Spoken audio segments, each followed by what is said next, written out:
Ariana Bronte stands in prison. Her noble yet tragic origins. Despair amidst a beautiful wedding. Unloved by everyone in life. Desperately yearning for any affection. Prince Harold promises her sanctuary. Blinded by her own desperation, Ariana embraces her manipulative lover, coveting his sweet, hollow words. Ariana becomes Harold's willing tool, a puppet for Harold's ambition. The price of bloodied hands. Ariana sits beside her victims. Traitor accused of murdering royalty. Knights seize the betrayed woman. Harold ascends the imperial throne. As knights restrain her, Ariana cries out in total shock to the man on the throne, desperately begging him to reconsider his cruel decision to abandon her. A sudden, sharp gasp sounding as Ariana screams her lover's name in a final, futile attempt to reach the man who has already replaced her. Ariana watches the ultimate betrayal. Screaming an agonizing, soul-crushing betrayal. Clinging to her chains, Ariana looks up at her visitor and asks what she could have possibly done so wrong to deserve such a fate. The dark-haired Helena looks down with a mocking expression, addressing her sister as a wretched and pathetic girl while answering her desperate question.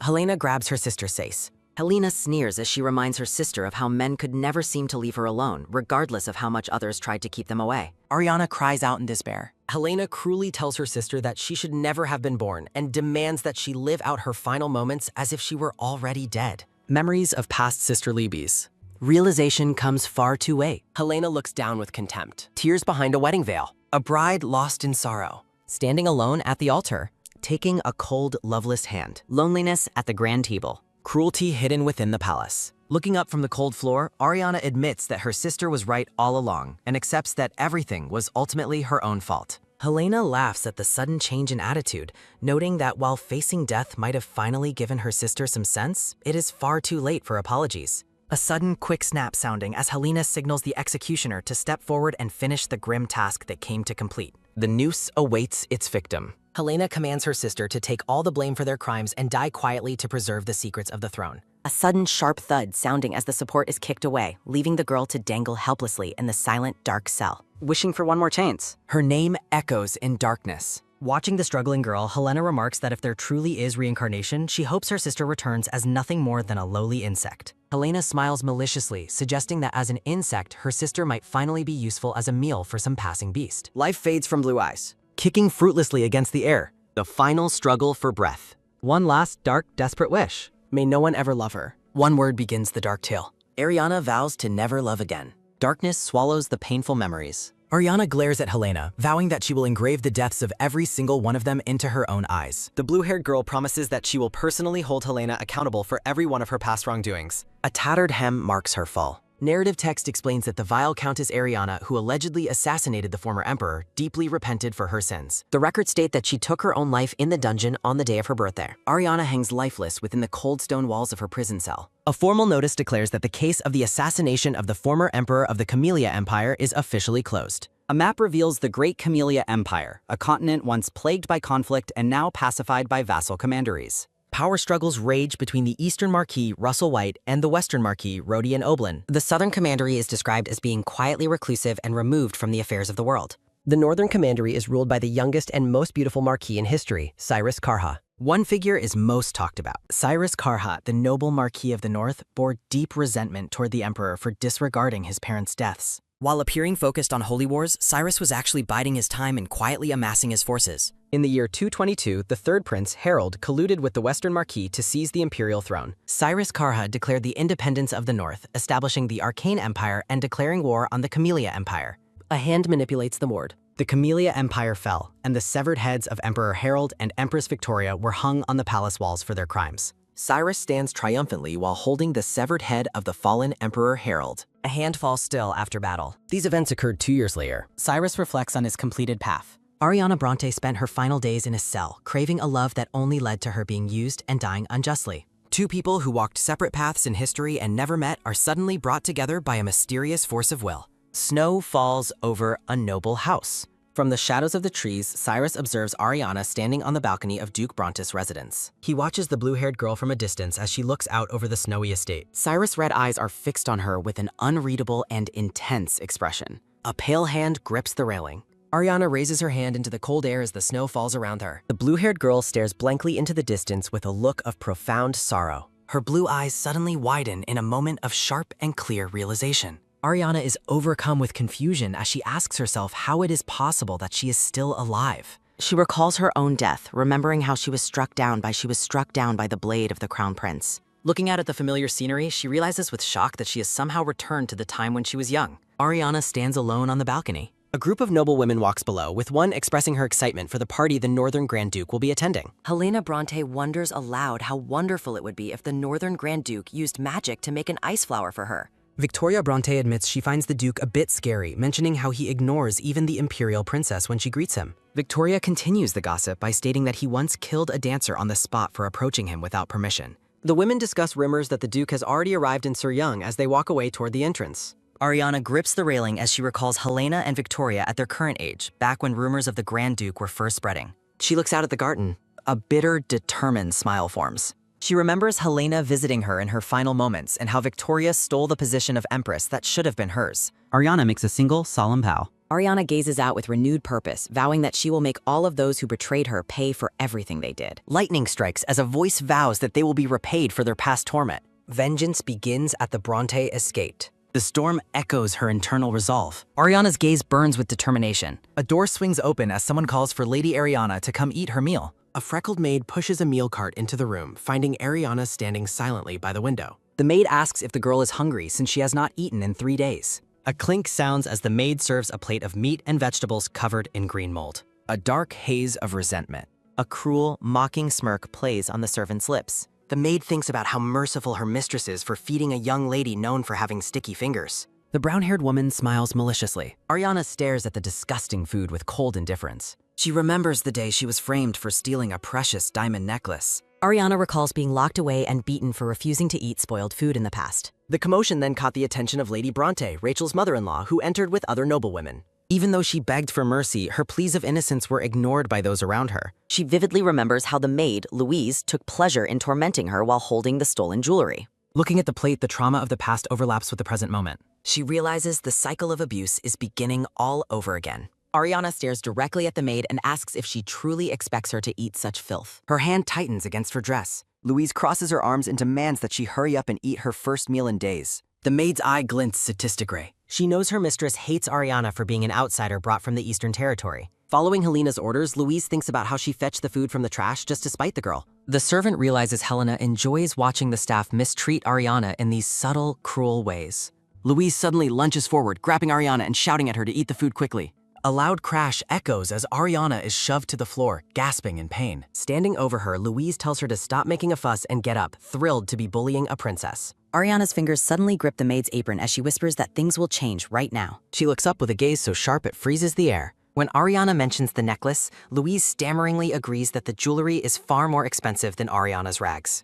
Thuds ring out as Louise kicks the girl, telling her to crawl like an insect and beg as she always does. A searing throb of anger. Louise flinches, wondering what has happened to the once timid girl's terrifying gaze. The maid tries to regain control, ordering Ariana to stop acting strange and just shove the food down. Ariana's ears perk up at the sound of approaching footsteps in the hallway. She realizes the older Lady Bronte is currently passing by the room. Ariana suddenly suggests they stop the conflict, leaving the confused maid to ask what she means. Standing up, the blue-haired girl says she will stop acting out and finally eat the meal. A sickening squelch sounds as Ariana stabs the rotting piece of meat with her fork. Louise watches with a bewildered expression.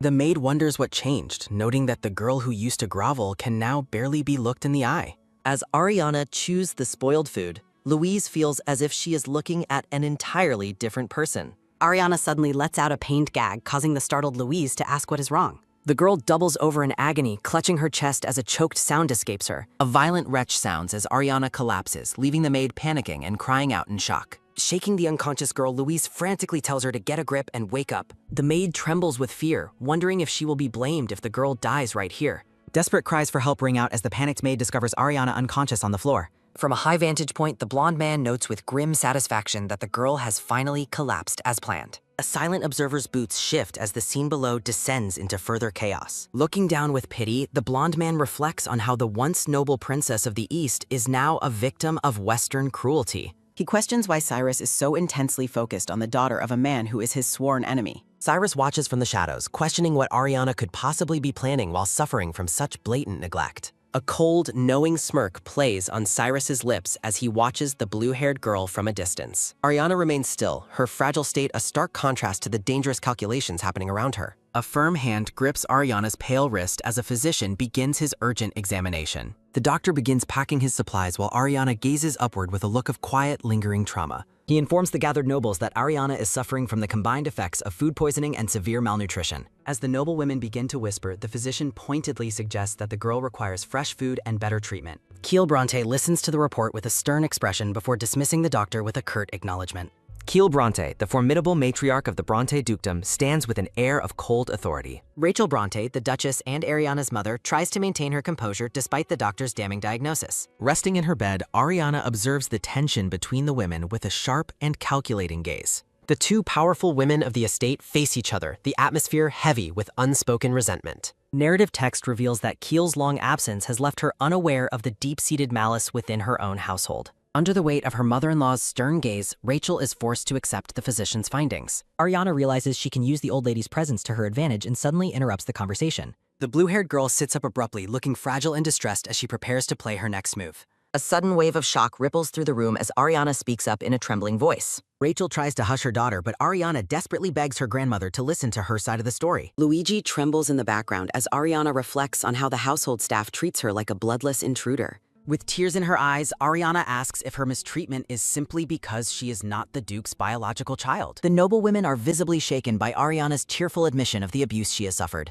Keel watches the onlookers' reactions, sensing the brewing scandal that could damage the family's reputation. Keel demands to know about the missing necklace and asks Rachel if there is any actual proof of theft. Ariana feigns a sudden realization, asking if the missing jewelry is the diamond necklace given as a wedding gift. She points a shaking finger toward the maid, suggesting that Luigi might know more about the diamonds than she lets on. Keel turns her piercing gaze toward the maid, questioning her involvement in the disappearance of the jewelry. Ariana watches the maid with a cold, unwavering stare, waiting for her trap to spring shut. Luigi shouts out a desperate denial, her face contorted with fear as the accusations turn toward her. Keel commands that the maid be searched immediately as two other women move to restrain the panicking servant. Luigi boldly claims she has nothing to hide as a hand reaches into the pocket of her apron. A sudden clink sounds as a glittering diamond necklace is pulled from the maid's pocket. Shocked gasps fill the room as the stolen wedding gift is revealed, leaving Rachel and the maid horrified. Hidden from view, a dark and satisfied smirk forms on Ariana's face. Ariana hides her triumphant expression behind her hand, watching her tormentor's world crumble. A loud thud sounds as Luigi collapses to her knees, frantically claiming that Ariana has framed her for the theft. Enraged by the betrayal, Keel orders that the maid be beaten and permanently expelled from the mansion. Rachel shouts at the maid to be silent as Ariana recalls that Luigi was only following Helena's orders. Rachel worries that the maid's expulsion will cause rumors to spread and damage Helena's reputation. The Duchess looks away in shame while Ariana sits silently, her revenge beginning to take root. Ariana notes that the old lady is now feeling the same distress that she herself was once forced to endure. A flashback reveals that Rachel once fell in love with Jacob Bronte, but their union was opposed due to her high status. After her father ordered her to marry elsewhere, Rachel was forced into a life she never wanted. Having returned after a divorce, Rachel was only reluctantly allowed into the Bronte family with her young daughter. Ariana reflects on how she and her mother both destroyed themselves in a desperate, futile search for love. Back in the present, the blue-haired girl watches her mother and grandmother with a cold, detached intensity. Ariana vows to stop sacrificing everything. Cyrus and his companion watch intently. The blonde man credits karma for the current events while expressing his growing interest in the young lady. Cyrus questions Ariana's true age, noting that her maturity and aura seem entirely out of place. Narration describes Ariana's mature expression and unexplainable aura that remains unaffected by the maid's rudeness. Cyrus admits to himself that he strangely cannot take his eyes off the girl's bright blue gaze. The blonde man notes that the current farce is ending and asks Cyrus what his next move will be. Cyrus plans to investigate the mansion further once night falls to find what he is looking for. He wonders if a specific, important item could be hidden somewhere within the estate's walls. Cyrus considers the possibility that Rachel Bronte is the one currently in possession of the hidden object. Night falls over the quiet dukedom. Moonlight illuminates the empty, grand hallway. A creak sounds as Ariana enters. Ariana searches the drawers while reflecting on how Rachel's hatred stemmed from her resemblance to the Duke of Dong. Narrative text recalls how Ariana was frequently beaten and deprived of food by her own mother. Ariana's eyes reflect deep, quiet suffering. She regrets her past self-inflicted hunger. Ariana resolves to eat for herself in secret to ensure her own survival from now on. A small gasp escapes as she breaks. An unknown voice from the shadows startles Ariana by commenting on her peculiar way of eating. A sudden, sharp startle freezes her. Ariana wonders who the stranger is, realizing the voice belongs to an intruder she has never heard before. Cyrus Karha stands before the brawl. A crisp snap echoes through the kitchen. Chilling ice shards manifest in here. Magical energy swirls around the room. Shh, a mysterious power fills the space. Ariana stares up at the intruder. His red eyes gleam with intensity. Narrative text identifies the silver-haired man as Cyrus Karha, the formidable Duke of the North. Cyrus looks down at the girl. A brief transition shifts the scene's focus. Ariana sneaks into the kitchen alone. She searches for food while noting that her grandmother has predictably lost all interest in her well-being. A flashback reveals that Rachel plans to marry Ariana off to Ingo Alfreich in a few months. Ariana recalls being sold off the moment she turned 16 just to expand her family's political influence. Memories of the dreadful days spent at House Alfreich strengthen Ariana's resolve to never return to that life. Ariana realizes she must obtain the power of the Eastern Archduke to escape her miserable fate. She thinks of Russell White, the Eastern Archduke, and her biological father, whom she has never spoken to. Ariana remembers seeing the Archduke only once during a large party held at the Imperial Palace. His coldness remains etched in her memory. She recalls that he loathed her simply for being the daughter of his rival, Rachel. Ariana searches for a way to force the Archduke to accept her despite his deep-seated hatred. Narrative text explains the political strife and power rankings between the 4 vassal states surrounding the empire. Rachel was sent to the Eastern Archduke as a strategic political move to maintain a check and balance. Ariana identifies the key to her safety. She plans to bring the Western Archduke's weakness to the East to bargain for her father's protection. Ariana focuses on obtaining the status of being the Eastern Archduke's recognized daughter at any cost. Ariana prepares to endure any required hardship. A hidden observer watches her eat. Cyrus leans against the doorframe and smirks while noting that the girl has a big mouth. The girl stares back while eating her. Ariana recalls rumors about the Northern Archduke's visit and questions if they were actually true. Ariana observes Cyrus, noting she never saw him in her previous life despite far-off rumors. Clutching her nightgown, Ariana worries about the Archduke sneaking in and the blood that follows his presence. A dark question haunts the shadows. Ariana realizes that in the worst-case scenario, the man could kill her to silence her. Tangled memories and a rope appear. Cyrus places a hand on Ariana's shoulder as a soft red light envelops them. She remains calm under his touch. Ariana reflects on her second life being a bonus, showing no fear toward the Archduke's visit. Cyrus adjusts his collar and remarks that he would have greeted her had he known in advance. Cyrus leans in to ask how she knows his identity, while Ariana explains his unique family traits. Cyrus smirks, noting he heard she was as beautiful as a painting as blue flowers frame the scene. Cyrus points out that despite her polite words, Ariana's heart is not racing in his presence. Ariana is perplexed by the man's joking manner instead of the expected death threats. Cyrus asks if he interrupted her meal, and Ariana sarcastically offers him the honor of joining her. Ariana asks if Cyrus can see how flustered she is after finally seeing him in person. Narrative text clarifies Ariana's true meaning is for Cyrus to leave and stop ruining her meal. Cyrus remains completely unfazed by Ariana's thinly veiled hostility. Ariana suggests they both pretend this encounter never happened and go their separate ways. The girl looks away thoughtfully. Cyrus reaches out to touch her hair, noting that women usually fear him or try to please him. Cyrus observes that Ariana neither fears him nor tries to get on his good side. Close-ups highlight their intense, silent standoff. Cyrus looks deep into Ariana's eyes, sensing a gloomy and surging darkness within her. Ariana kneels on the floor as the narration describes her eyes as a blood-red lake. Ariana reflects on Cyrus' young age while a reflection appears in a pool of blood. Ariana wonders what experiences Cyrus has had to possess such a dark and intense look. Blood splatters over their drawing cans. The two lie close together as petals fall around their intertwined hands. A sudden realization sparks within her. Lethal rumors surround the Northern Archduke. He holds her hand firmly. Cyrus looks down with a predatory smirk while still holding Ariana's hand. The girl pulls her hand away. Ariana notes the Archduke is different from rumors and tries to leave if he has no further business. Cyrus suddenly commands Ariana to wait as a bright light flashes behind her. A sudden sharp click sounds. 2 maids enter with a lantern, complaining about Lady Helena's late-night chocolate craving. The maids discuss their mistress being upset after being scolded by the madam because of Luigi. One maid notes that the madam is far too lenient with Lady Helena. Cyrus hides Ariana behind him, pressing a finger to his lips to keep her silent. Ariana realizes Cyrus' hand is cold as she wonders if he knew about the former duchess. The maids search the kitchen while gossiping about the Duke's divorce and remarriage to the current madam. One maid warns to keep the sensitive topic quiet as a sudden footstep sounds nearby. Ariana panics, realizing being caught alone with a man would give Rachel another reason to torment her. Desperate pleas echo in her mind. The maid reaches for the handles. Cyrus pulls Ariana close and covers her mouth as the maid stares blankly into the round. Cyrus hides Ariana in the shadows as a maid searches the kitchen for snacks. A sharp, quiet tsk sound echoes in the sounds. The silver-haired man maintains his firm grip on the girl to prevent her from being discovered. The maid successfully locates the chocolate her mistress was craving. Ariana remains tense and motionless while the threat of discovery lingers. The maid wonders if the girl is intentionally ignoring her before dismissing the thought as impossible. Narrative text explains that the mansion's maids were rewarded by Rachel for reporting any of Ariana's mistakes. Ariana expresses quiet disbelief at the servant's behavior. The maids remain puzzled by the girl's apparent inability to see them despite being in plain sight. Ariana realizes that they have been shielded from view by the Northern Duke's powerful concealment magic. Cyrus signals for continued silence with a gentle shh sound. He whispers that he has provided her with a favor and now expects her to be indebted to him. Ariana internally complains about the Duke's habit of forcing unwanted favors onto others to create debts. Cyrus suggests that since they have just met, she should start becoming accustomed to his peculiar ways. The girl finds the unfolding situation to be incredibly strange. Ariana notes the disconnect between the man's flirting gestures and the unchanging coldness in his red eyes. Ariana questions what someone unrecognized by her house could offer him, while Cyrus notes her surprising knowledge of him. The man confidently asserts that there is nothing he does not already know. Cyrus asks if she wants to know why Rachel favors the first young lady over her own biological child.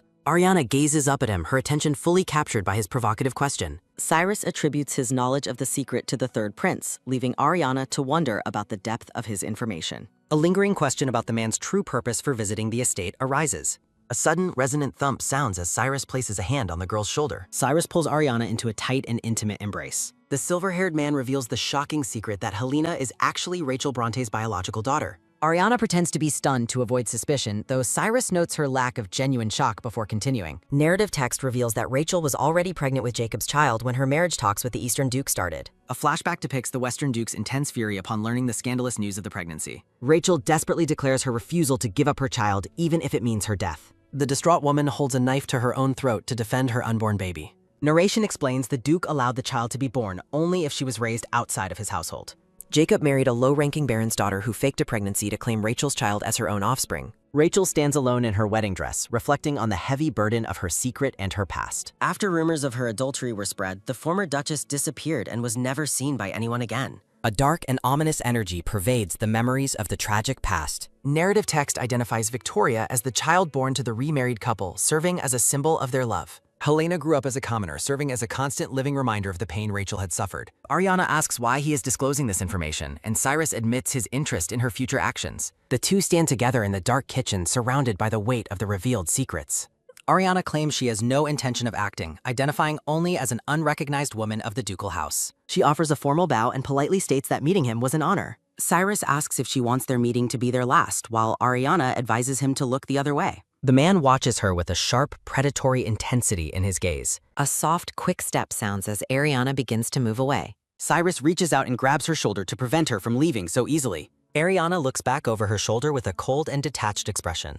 Ariana reflects on the titles and recognition she once craved, realizing they were never truly her own. She firmly states that she is neither a member of the Bronte family nor a lady of their house. Cyrus smiles and asks what he should call her now that she has rejected her family identity. A crisp step sounds as Ariana walks away, leaving the man behind in the shadows. Ariana tells the man she has no reason to continue their conversation. The girl asserts he has no reason to call her anything at all. A crisp, quiet step sounds as Cyrus turns to leave the room. The silver-haired man walks alone across the vast, snow-covered estate grounds. Victoria exclaims in shock, asking Cyrus what he has done. Victoria complains that he got involved in an unnecessary mess and engaged in pointless chatter without any need. Victoria angrily questions why he pulled the young lady close and used stealth magic. A soft, quick tap sounds as Cyrus reaches out toward the blonde girl. Cyrus places a hand on the blonde woman's forehead as she wonders if he is sick or if the local water does not suit him. Cyrus claims he is perfectly fine, leading Victoria to ask why he acted that way. Cyrus asserts that the woman has value and can be useful to him. The blonde woman looks on with a confused and pensive expression.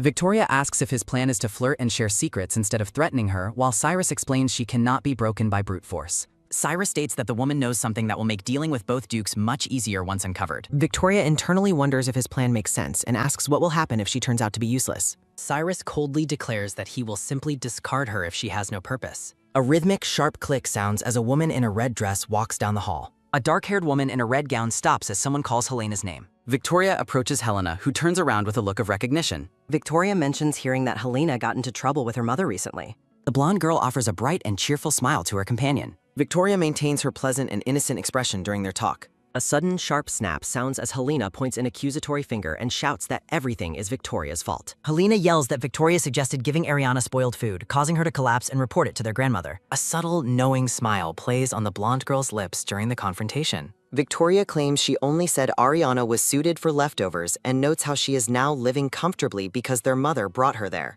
A soft, quick brush sounds as Victoria consoles Helena, claiming she feels awful about the scolding she received. Helena dismisses the apology, saying that Victoria feeling bad is enough for her. A quiet, sharp gasp sounds as Victoria internally observes that Helena must have felt very wronged. Victoria mentions Helena lost a maid due to the incident while Ariana is likely relaxing in a fancy new room. A sudden, loud scream sounds as Helena rages about her intense hatred for Ariana's arrival. Helena admires a handsome portrait of Cyrus, admitting it makes her feel better. Helena claims hanging the Northern Lord's portrait was a good choice, which Victoria hesitantly agrees with.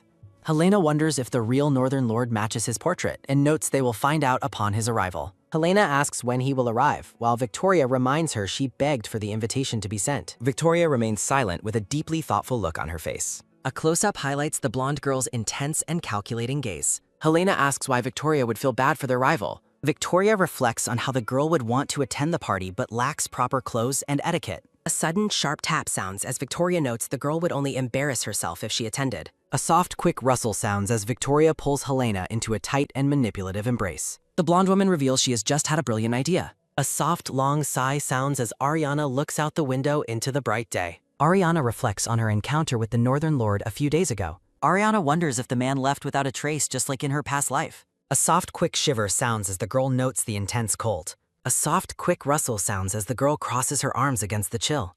Narrated text announces a garden party at the Bronte estate will be held inside a massive greenhouse. Narrative text explains Rachel wants Helena to build connections before her upcoming debutante ball. A crisp, quiet step sounds as Ariana recalls how those efforts helped Helena in her past life. Ariana walks past two whispering maids as she makes her way through the mansion. Her footsteps are heavy with resolve, knowing Rachel will notice her absence but deciding she no longer cares. In the distance, servants prepare the garden for a celebration that Helena is expected to enjoy. Ariana reflects on her past life, remembering this as the day she was finally released from a cramped room. In this timeline, she wanders through the open garden, relishing a freedom she once found precious. The girl pauses, her expression hardening as she senses an inevitable confrontation approaching. A woman in a dark gown stands further down the path, her presence immediately chilling the air. Ariana's eyes narrow as she realizes she has finally run into the person she was looking for. Rachel looks on with intense loathing, a woman who hates her daughter and is hated in return. Without a word, the blonde woman raises her hand to deliver a violent strike. Rachel snarls, demanding to know who gave Ariana permission to go outside. Holding her stinging cheek, Ariana recalls how she was beaten in her previous life without ever knowing why. This time, she stares back with cold defiance, refusing to be the silent victim she once was. As the assault continues, Ariana asks if she truly needs permission just to look her mother in the eye. Her voice rings out with a provocation, asking if the hatred stems from her eyes resembling the Eastern Lords. Ariana stands her ground, her blue eyes flashing with a newfound and dangerous intensity. She questions if simply looking like a man Rachel despises is reason enough for such sustained cruelty. Rachel's face contorts in a terrifying rage as she calls Ariana a wretched child. The woman continues her physical assault, screaming that Ariana should be grateful she was even born. Rachel shrieks that she never wanted this child and blames her for all the pain in her life. A heavy hand swings through the air again as the woman loses all semblance of control. Rachel rages about having to leave her newborn Helena to give birth to a creature she despises because of the Eastern Lord. The world seems to blur as Rachel shouts that both the man and his child are disgusting. Deep resentment fills the woman's thoughts, wishing she had never followed the orders that kept Ariana alive. A memory surfaces of a younger Rachel reading a letter that sealed her tragic fate. The document commanded her to take the child, raise her well, and eventually marry her off. Rachel's internal monologue reveals that the girl's very face makes her skin crawl with disgust. The woman's voice cracks with madness as she declares she never intended for her daughter to survive. A sudden, brilliant surge of mystical energy manifests as a hand reaches out toward the conflict. A sharp cry sounds as Rachel is violently thrown backward, leaving Ariana stunned on the ground. The woman gasps in shock as large, heavy hailstones begin to plummet from the clear sky. A rhythmic, sharp tap sounds as the ice hits the ground, signaling a sudden shift in power. Fleeing the unexpected storm, Rachel orders Ariana to stay put and think about her actions. Ariana watches her mother retreat, her gaze filled with a cold and calculating resolve. A gloved hand reaches down through the falling hail to offer the fallen girl assistance. Cyrus stands before her, his silver hair and red eyes a stark contrast to the wintry chaos. While Rachel huddles in fear in the distance, Ariana looks back at the woman she has finally renounced. The girl resolves to stop seeking approval and vows to return her mother's hatred in full. She plans to use every bit of the evidence left behind today to secure her own future. Cyrus watches the falling ice, asking if she is the one responsible for controlling the weather. A quiet, sharp snap sounds as a fist clenches, a physical sign of the tension between them. The silver-haired man informs her that he has provided her with yet another unsolicited favor. He asks why she would choose to provoke her mother so recklessly in public. Ariana explains she was only satisfying a curiosity and claims she didn't know the Northern Lord was nearby. She sarcastically remarks on his popularity with other ladies, while he questions if she would be sad to see him ill.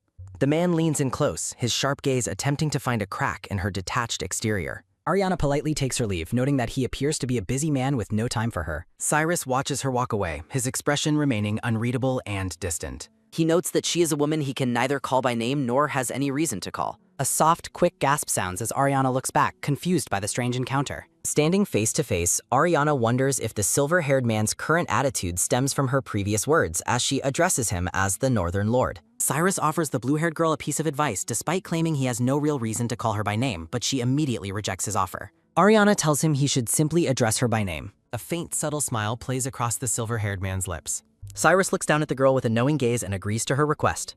Ariana stares up at the tall man with a mix of wariness and curiosity. She asks what kind of advice he intended to give while he notes her current expression. A soft, quick brush sounds as the silver-haired man reaches out to gently touch the girl's forehead. Cyrus warns her that showing her killing intent while in such a frail body will only lead to her demise. Leaning in close, Ariana observes that the man's own eyes are full of a similar murderous intent. He dismisses her observation by claiming he is strong enough to handle it, prompting her to express jealousy over his ability to show his true feelings. The blue-haired girl remains silent, her gaze drifting downward as she processes his words. She questions whether a man as busy as he is truly has the time to care about how she feels. Ariana expresses her hope that he completes his current plans without delay. Cyrus asks if she's suggesting he should finish his business and leave her alone. Maintaining her composure, the girl elegantly lifts the hem of her dress in a formal curtsy. She denies his suggestion with a polite and practiced smile. A soft, quick rustle sounds as the man reaches toward her while she begins to turn away. A sudden, loud whoosh sounds as a gust of wind follows her departure across the snowy grounds. Watching her go, Cyrus notes how surprisingly elegant she appears despite her simple attire. A blonde-haired woman joins him, commenting that the girl does not act like a 16-year-old at all. Cyrus focuses on the girl's distant figure, doubting that her mother ever taught her imperial etiquette. The woman notes that he assisted the girl yet again, to which he replies that he is simply doing her a favor. As they walk away, Cyrus reflects that his help now will make it far easier to use the girl for his own ends later. Back inside, Ariana stands before a large window, staring at her own reflection in the glass. She realizes with a start that she had been walking around with a dangerous look in her eyes. A soft, quick gasp sounds as she notices the faint red mark on her pale cheek. Looking at the grand hallway, the girl resolves to be much more careful with her expressions from now on. Under the light of a full moon, she admits to feeling uneasy that the Northern Lord was able to see through her facade. Narrative text reveals her awareness that nothing in her second life is proceeding exactly as she once planned. Ariana walks through the mansion, acknowledging that her actions are changing the future, even as she struggles to adjust. She reflects on how difficult it is to manage an unpredictable person like this silver-haired man. Her thoughts are interrupted as a blonde girl in a pink dress calls out her name from the staircase. The blonde girl offers a bright, cheerful greeting as she approaches her companion. A decorative frame confirms the identity of the blonde girl as Victoria Bronte. The narrative identifies the blonde girl as the youngest daughter of the house, who is a year younger than Ariana. Victoria pulls Ariana into a warm embrace, reminding Ariana of how her previous self had once foolishly trusted this outward kindness. A dark, symbolic image of a snake looming over Ariana represents her realization that Victoria was the one who manipulated their sister Helena. A memory surfaces of Victoria using her charm to captivate the Emperor and eventually ascend to the position of Empress. Ariana recalls her past self being led toward a path of total ruin by the blonde girl's expert manipulation. Victoria asks if she is all right after being scolded by their mother, but Ariana internally labeled her as the greatest obstacle to her revenge. While maintaining a pleasant smile, Ariana admits she is fine while surrounded by the symbolic imagery of her hidden resentment. Victoria's expression shifts as she notes that Ariana seems different than she used to be. Ariana worries that her calm demeanor was too uncharacteristic and might raise suspicions. She quickly adjusts her act by playing the part of a distressed child, asking if her mother would prefer it if she were more mature like Victoria. A soft, quick rustle sounds as Victoria hugs her again, reassuring her that she is well liked by everyone. The blonde girl claims their mother's strictness is merely a sign of high expectations and deep love. An ominous image of a noose appearing around Ariana's neck emphasizes her secret resolve as she views Victoria as nothing more than an immature child. Ariana reflects that Victoria's current lack of experience is a weakness she can exploit. She vows to shatter the blonde girl's sweet facade before she can grow up, looking toward an empty room as she waits for her chance. Victoria hands a cup of tea to her blue-haired sister with a pleasant smile. Ariana looks down at the steaming liquid, noting how hot it appears to be. The blonde girl criticizes Ariana's lack of etiquette, insisting she should know better at her age. Victoria points toward the saucer, asking if her sister understands its specific purpose during tea. The blonde girl demonstrates by pouring her tea into the saucer and slurping it loudly. She explains that making a louder noise is a traditional sign of appreciation for one's host. Ariana plays along with the fake instruction while privately noting Victoria's attempt to make her look foolish. Victoria smiles triumphantly, unaware that Ariana is recalling the public embarrassment this lie caused in her past. The blue-haired girl drinks from the saucer, resolving that she will not be easily trampled this time. Narrative text reveals her secret anticipation for the social gathering scheduled for the following day. A soft, quick huff sounds as Ariana lies in bed, the bruises on her face a reminder of the recent assault. A hazy memory depicts a younger Ariana at a party being mocked for wearing an inappropriate dress. Crowds whisper about her disgraceful behavior and lack of shame as she incorrectly handles her tea. Rachel apologizes to other nobles, blaming the girl's Eastern heritage for her supposed refusal to learn manners. Surrounded by judgmental eyes, the younger Ariana trembles as her desperate wish for love is met with scorn. Victoria approaches her distressed sister, patronizingly suggesting she should have controlled herself for the event. A close-up of Victoria's eye reveals her underlying malice as she remarks on the limits of her own patience. A sharp, sudden gasp sounds as Ariana jolts awake in the present, her hands clutching at her sleepwear. The morning sun streams through the window as she struggles to steady her ragged, shallow breathing. Sitting up in bed, the girl identifies the harrowing memories as nothing more than a bad dream. Narrative text reveals how cold weather often triggers these painful recollections of her tragic past life. Ariana buries her face in her hands, still feeling the weight of the failures that defined her previous existence. She recalls being tricked by her sisters into dressing like a commoner, becoming the laughingstock of the party. Getting out of bed, the blue-haired girl admits how foolish she was to trust her family's intentions. She stands tall in her room, her expression hardening as she prepares to face the coming day. A decorative frame introduces Duchess Juliana Rabenta, a powerful noble and cousin to the emperor who rules high society.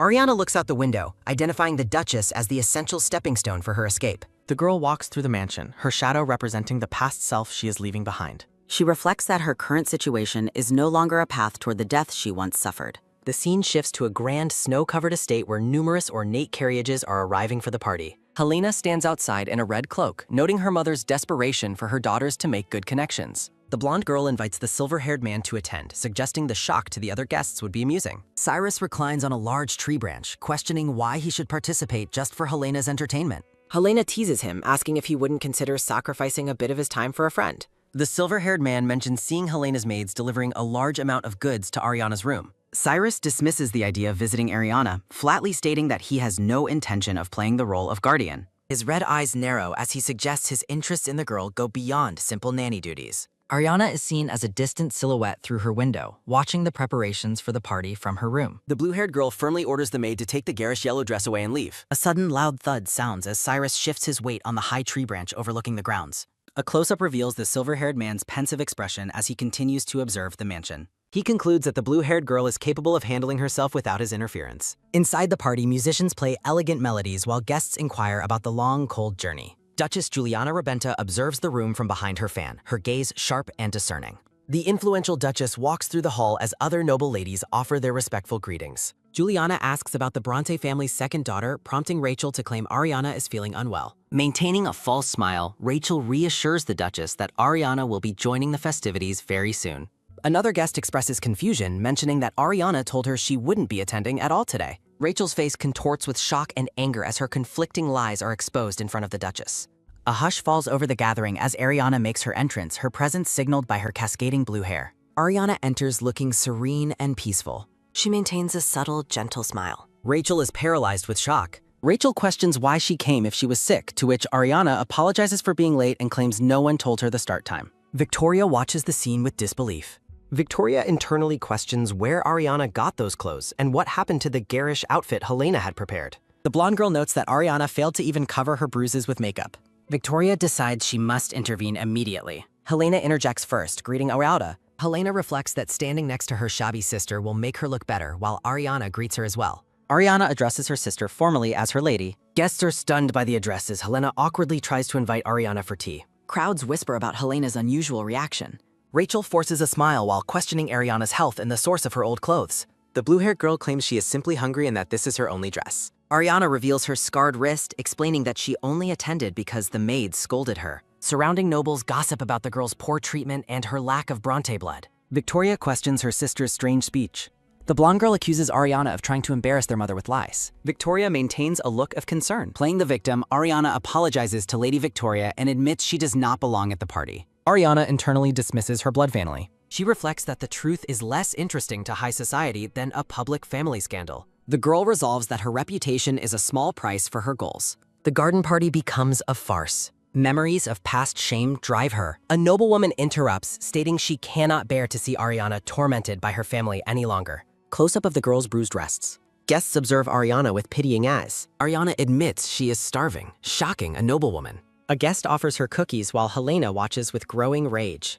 Helena fumes as guests show kindness. A dark, oppressive mood fills the air. The dark-haired sister laments that her own party has been overshadowed by her shabby sibling. Victoria realizes their plan has failed. She recalls how Ariana was supposed to look like a fool and be mocked by everyone. Ariana politely accepts the offered tea. Victoria panics as she realizes Ariana is about to use her earlier fake lesson against her. Ariana begins drinking the tea directly from the saucer. The entire room watches in silence. Victoria is frozen by the display. Helena demands to know why her sister is drinking in such a bizarre fashion. Ariana gazes up with wide, innocent eyes. The girl claims Lady Victoria taught her this was the proper way, prompting a panicked denial from Victoria. Ariana explains that Victoria taught her the lesson in her room yesterday to avoid humiliation before begging for forgiveness for her supposed mistake.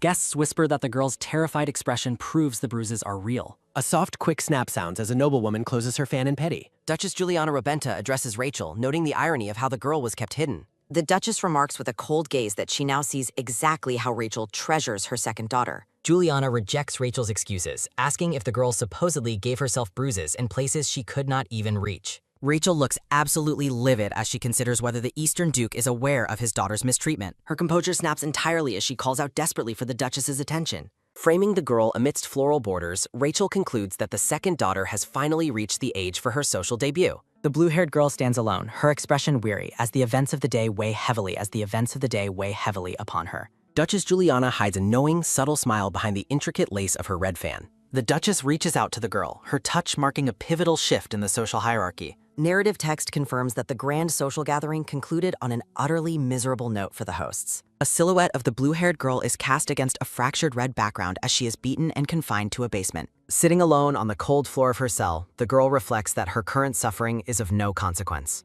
Imagining Rachel ensnared in a massive spiderweb, the girl notes that the Duchess is now forced to include her in the social season. A faint, satisfied smile plays on her lips as she remains sequestered in the darkness. She realizes that her previous fear of being hated was the only thing protecting her fragile reputation. A soft, quick huff sounds as she sits against the stone wall, the weight of her family's betrayal lingering. The blue-haired girl touches her bruised face, a physical reminder of the price she paid for her plan. A sudden, sharp snap sounds as she moves her hand away, her resolve hardening despite the pain. Looking back at her time in the dark, she notes the vast difference between her endurance and her sister's frailty. A soft, quick gasp sounds as she senses a presence, identifying the visitor as the Northern Lord. Cyrus approaches with a lantern, his voice demanding to know who has the audacity to block his path. The silver-haired man peers through the iron bars, his red eyes searching for the girl in the gloom. A close-up reveals the intensity of his gaze as he observes his captive friend. The girl looks back with unblinking blue eyes, showing no fear of the powerful man before her. A sudden, heavy thud sounds as Cyrus grips the bars of the cell, his presence filling the small space. He questions why Rachel Bronte would be so hell-bent on destroying her own flesh and blood.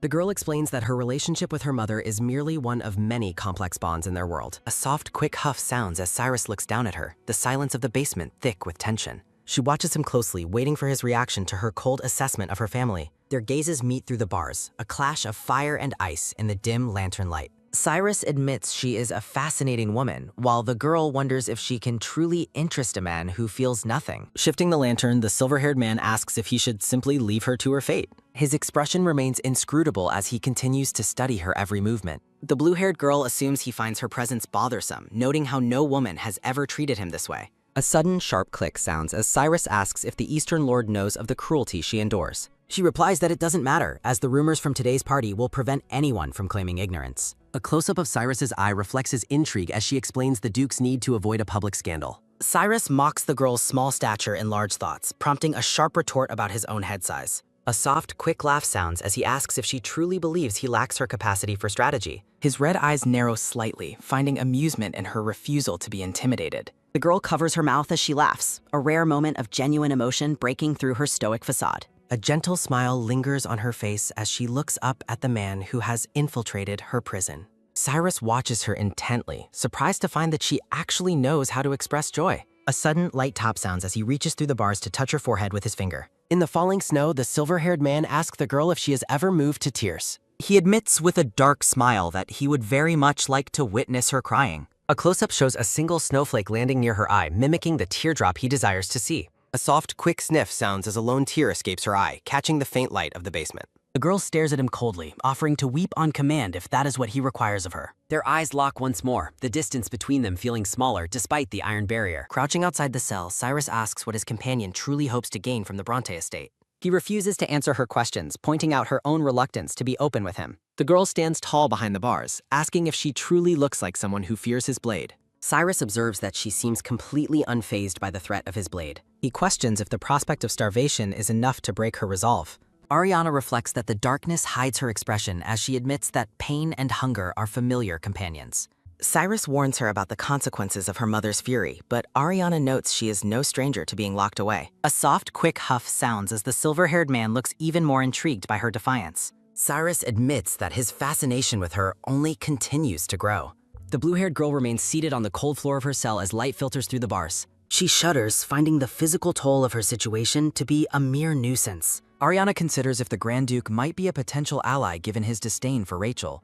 She recalls a blonde man's desperate claim that she was the only one he had left. Her expression hardens as she looks toward the future with a focused gaze. She reminds herself that becoming entangled with a man as powerful as Cyrus is a grave risk. Ariana crouches in the shadows, deciding that the silver-haired man is too unpredictable to control easily.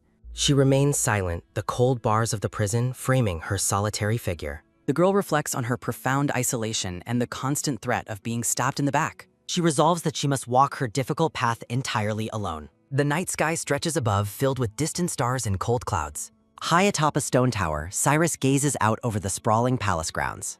A soft, quick snap sounds as he realizes Ariana will likely attempt to escape her cell siren. He notes that despite her circumstances, she possesses the innate dignity of a queen. Cyrus contemplates Ariana's role as the crucial link between the rival Eastern and Western dukes. He wonders if she is merely a pawn being used by players who despise her. A hand firmly places a tarot card down on the marble table. The man concludes that Ariana has no intention of letting herself be used by anyone. Ariana sits alone with her cards, the flickering candlelight illuminating her intense features. Cyrus questions the true source of the lethal hatred he sees reflected in her eyes. The silver-haired man stands alone on the balcony under the vast moonlit sky. He pauses in thought, a look of somber reflection crossing his face. A soft, quick gasp sounds as a memory of his own past begins to surface. The scene shifts to a desolate frozen forest buried deep in snow. A figure struggles through the blizzard, fighting against the suffocating cold. The lone traveler collapses onto the icy ground, his strength nearly spent. He pants heavily, exhausted by his desperate struggle to survive. He stares into the ice, seeing a reflection of the child he once was. Cyrus wonders why he and Ariana seem to share such a similar darkened spirit. He searches for the origin of the relentless malice that fuels her actions. He questions if it stems solely from the abuse and neglect she suffered at home. He realizes that her anger is rooted in something far deeper and more complex. A soft, quick laugh sounds as he finds her mysterious nature to be utterly captivating. Cyrus deduces that she seeks the Eastern Duke's protection to uncover the truth about her parents. He notes that her ultimate target has been Rachel all along. He labels her a dangerous and unpredictable variable that should normally be eliminated. The two stand face to face, a silent understanding passing between them amidst the falling snow. A soft, quick huff sounds as Cyrus decides that her potential value makes her worth keeping alive. Tense, jagged lines fill the background as the focus shifts away from the basement. A sudden, sharp scream echoes through the manor as a demand for the girl is made. The maids tremble before the blonde girl as shards of broken porcelain litter the floor. Helena rages at their failure, while the maids explain that Ariana used her noble status to defy them. Helena's eyes widen in absolute fury at her sister's sudden and unexpected boldness. She seethes with resentment, wondering why she is always forced to endure such constant irritation. In a flashback, Rachel scolds Helena for causing their mother's anger, accusing her of suggesting they bring the dog to the party while Helena tearfully denies it, explaining she only felt sorry for the animal. The brown-haired woman continues her tirade, insisting she never would have brought the dog if not for Helena, before a sudden, sharp tsk sounds as she shoves her sister aside. A loud metallic clang sounds as Victoria enters the room, demanding to know the cause of the noisy commotion. The woman rushes into the room and shouts at the girls to stop their fighting immediately. Victoria asks if anyone is hurt, while Helena looks up in tearful desperation, calling out to her mother. Victoria surveys the scene with a cold, weary expression, her patience clearly reaching its limit. Reaching out to touch the girl's bruised face, Victoria advises her daughter not to provoke her older sister so much. A dark realization settles over the room as the narrative suggests that, as the younger sister, she is expected to simply endure the abuse. A close-up of a wide, traumatized eye highlights the deep emotional scarring caused by her family's cruelty. Helena stands alone in her room, the weight of her sister's aggression and her mother's indifference crushing her spirit. Helena questions why they always favor Helena when she is their biological daughter, wondering if her mother truly prefers her over her sister. She looks at a family portrait, struggling to comprehend the source of the persistent favoritism that defines her life.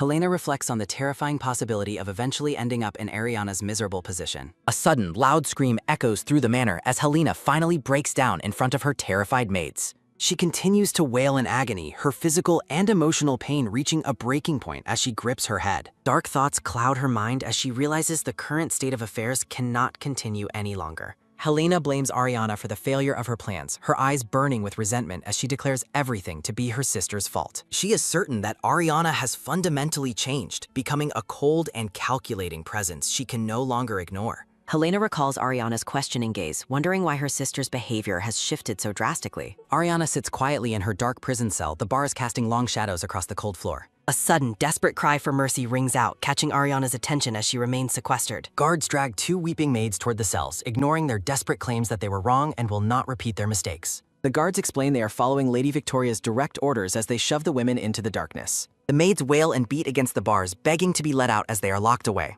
Ariana watches the scene with a detached expression, her own isolation feeling far more profound than theirs. She spends her time stacking stones on the floor, finding a strange sense of purpose in the solitary task. Ariana reflects that Helena is not strong enough to withstand this life, grateful she returned all the way to her childhood rather than just a few years ago. The sounds of ooh-hoo and hoo-hoo echo through the basement as the maids sob in their nearby cell. Ariana looks toward the source of the noise, her face reflecting a cold, calculating calm. She notes that the maids are lucky to have each other to talk to during their confinement. Ariana lies down on the dirt floor, reminding herself that she is already well accustomed to this kind of suffering. She comforts herself with the thought that a few nights of sleep will make the time pass quickly. She remembers how she used to dream of a prince on a white horse coming to save her from her loneliness. A sudden, heavy crash sounds as a man with dark hair bursts into the cell, calling her name. The man gathers her into a warm embrace, apologizing for not knowing she was being treated so cruelly and promising it will be all right. He urges her to come with her daddy, his voice full of tender affection. He vows that no one will ever be allowed to mistreat her ever again under his protection. Narrative text suggests a happy ending, contrasting sharply with the grim reality of her current situation. Ariana realizes this vision is just a dream, a hollow fantasy of the love she simply needed but never received. Tearing herself away from the illusion, she faces the man in the vision and calls him her lord with a voice devoid of affection. Ariana declares that she no longer requires his so-called love and will never beg for anyone's affection again. The man fades into black smoke, his presence vanishing as quickly as it appeared in the gloom. She resolves that crying over such things is useless and would only lead to further weakness. A sudden, light clinking sounds as a tray of bread and a flask is placed on the floor for her.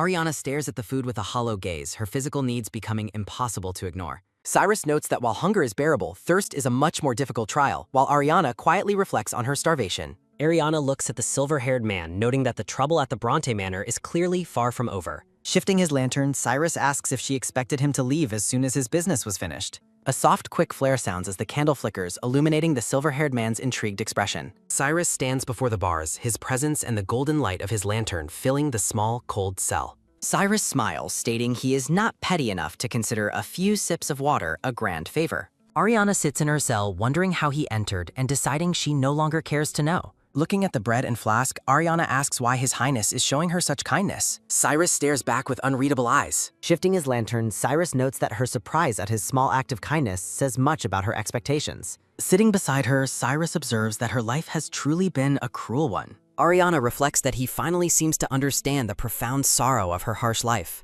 Her thoughts darken under heavy sorrow. A mental voice questions her resolve. Recalling a blonde man from her past, Ariana questions if she will give everything for empty words again. She warns herself not to be swayed by emotions that were never truly real. Ariana resolves to never waver again. Reclaiming her composure in the cell, she resolves that she will not allow herself to be fooled anymore. She tells Cyrus not to shake her again, suggesting he show kindness to the woman he actually desires. Cyrus asks if she is referring to the first daughter who hung his portrait in the manor. He notes Rachel could be helpful, then asks what she would do if he investigated who sold the portrait. His eyes narrow with lethal intent. Cyrus summons a glowing blue orb of magic, vowing to kill anyone involved with his stolen portrait. She stares, stunned by his bloodlust. The rumors of his cruelty are true. Cyrus notes her silence, while Ariana claims she is simply the quiet type to hide her involvement. The silver-haired man asks if she is effectively telling him to shut up and leave. Ariana remarks that he keeps twisting her words, making it difficult to respond. Cyrus leans closer, asking if he can take everything she has said at face value. He watches her with piercing eyes. Cyrus simply agrees, their proximity making the atmosphere in the cell increasingly heavy. A sudden light tap sounds as he reaches out to touch her collar. Surrounded by a romantic aura, he asks if her heart is racing for him as well. The lantern flickers on the floor. They share a silent, intense moment framed by ethereal blue roses. Shimmering lights fill the quiet space. Shifting away from the cell, a man demands to know if the garden party was truly insignificant. Jacob Bronte shouts in frustration, asking if she is being serious about the garden party scandal. He tells Rachel that this embarrassment cannot be easily forgotten by the high society. Rachel listens as he points out that the daughter of the Western Lord and capital nobles witnessed everything. Jacob wonders how he can show his face in public while Rachel tries to call him. Rachel seethes with a silent fury. She recalls Ariana's strange behavior at the party, noting she seemed like a completely different person lately. Rachel decides they must crush Ariana's spirit again before the social season begins. She contemplates a dark method to bury the scandal, thinking a new story can be easily fabricated. Touching Jacob's shoulder, Rachel promises him that the issue with Ariana will be dealt with very soon. She reflects that she once planned to marry Ariana off, provided the girl remained obedient. Rachel glares with hatred, declaring that Ariana brought this punishment upon herself. Back in the prison, Cyrus repeats his question about her heart pounding for him. Ariana maintains a cold, detached pace. She retorts that he should make a fitting expression himself, adding she was never raised to be ladylike. Cyrus smirks and asks if she thinks he might die from his heart racing. Ariana smiles softly amidst blooming flowers, noting that he seems to be fully aware of her thoughts. He remains captivated by her presence. Cyrus concludes that men are often willing to risk everything just to see a woman smile. Cyrus asks Ariana if his actions are what she expected, but she remains enigmatically non-committal. The silver-haired man smirks while holding his lantern, its golden glow illuminating his sharp features. Reaching out to lift her chin, the man asks if she intends to use her smile as a weapon. Leaning close amidst ethereal blue roses, he suggests that mastering her expressions could grant her dominion over the world. Ariana smiles back, questioning if his own success was built on such a foundation. Cyrus calls her a fast learner, his red eyes narrowing with an intrigued amusement. He gently releases a lock of her long blue hair, admitting he has yet to achieve such a lofty goal himself. A sudden, brilliant flash of light fills the cell as the man begins to disappear into thin air. Ariana is left alone in the dark, wondering if he has truly vanished without another word. She remembers a past encounter in a kitchen, realizing he might simply be lingering out of her sight. The blue-haired girl remains seated on the floor, her gaze fixed on the shadows near the cell bars. Looking at the tray of bread and water, she concludes that his kindness must serve a hidden purpose. Resolving to stay guarded against any manipulation, Ariana lies down on the hard floor to sleep. An oppressive darkness settles over the scene as the night deepens in the cold prison. Cyrus stands silently outside the bars, watching the sleeping girl with a contemplative expression. He marvels at her composure, noting how unusual it is for someone to remain so calm in such a wretched place. Shimmering magical particles drift through the air around the sleeping Ariana as Cyrus observes from the shadows. A sudden, sharp rustle sounds as Cyrus walks through the dense forest, his heavy cloak billowing behind him. Two knights wait in respect as their lord approaches them in the secluded woods. Narrative text introduces the red-haired Louis as the captain and the dark-haired Noah as the vice-captain of the Black Knights. Cyrus asks if their mission was successful, and Noah reports that the capital nobles have already left the region. Noah further explains that the recent garden party seemed like a mere formality for the Bronte family's eldest daughter. Cyrus dismisses news about a man named Isaac and tells his subordinates they are free to leave. A comical silence hangs over the trio as they stand together in the sun-dappled forest. Noah asks if their next move involves returning to the Northern Legion. Cyrus looks away with a troubled gaze, stating that their business here is not yet finished. When Noah suggests his hesitation is due to Ariana, Cyrus reacts with visible shock and annoyance. Lewis delivers a quick, sharp strike to Noah's head to stop his tactless questioning. A sudden, desperate cry of "axe" sounds as Noah reels from the blow, while a fiery aura erupts around the enraged Cyrus. Cyrus declares they cannot return empty-handed after coming so far, standing with his hand on his sword. He stares back toward the Bronte Manor, his expression hidden as his subordinates look on. A formal announcement confirms that they will wait one more week before departing the area. A sudden, light scuff sounds as a pair of dark shoes walks across the polished stone floor.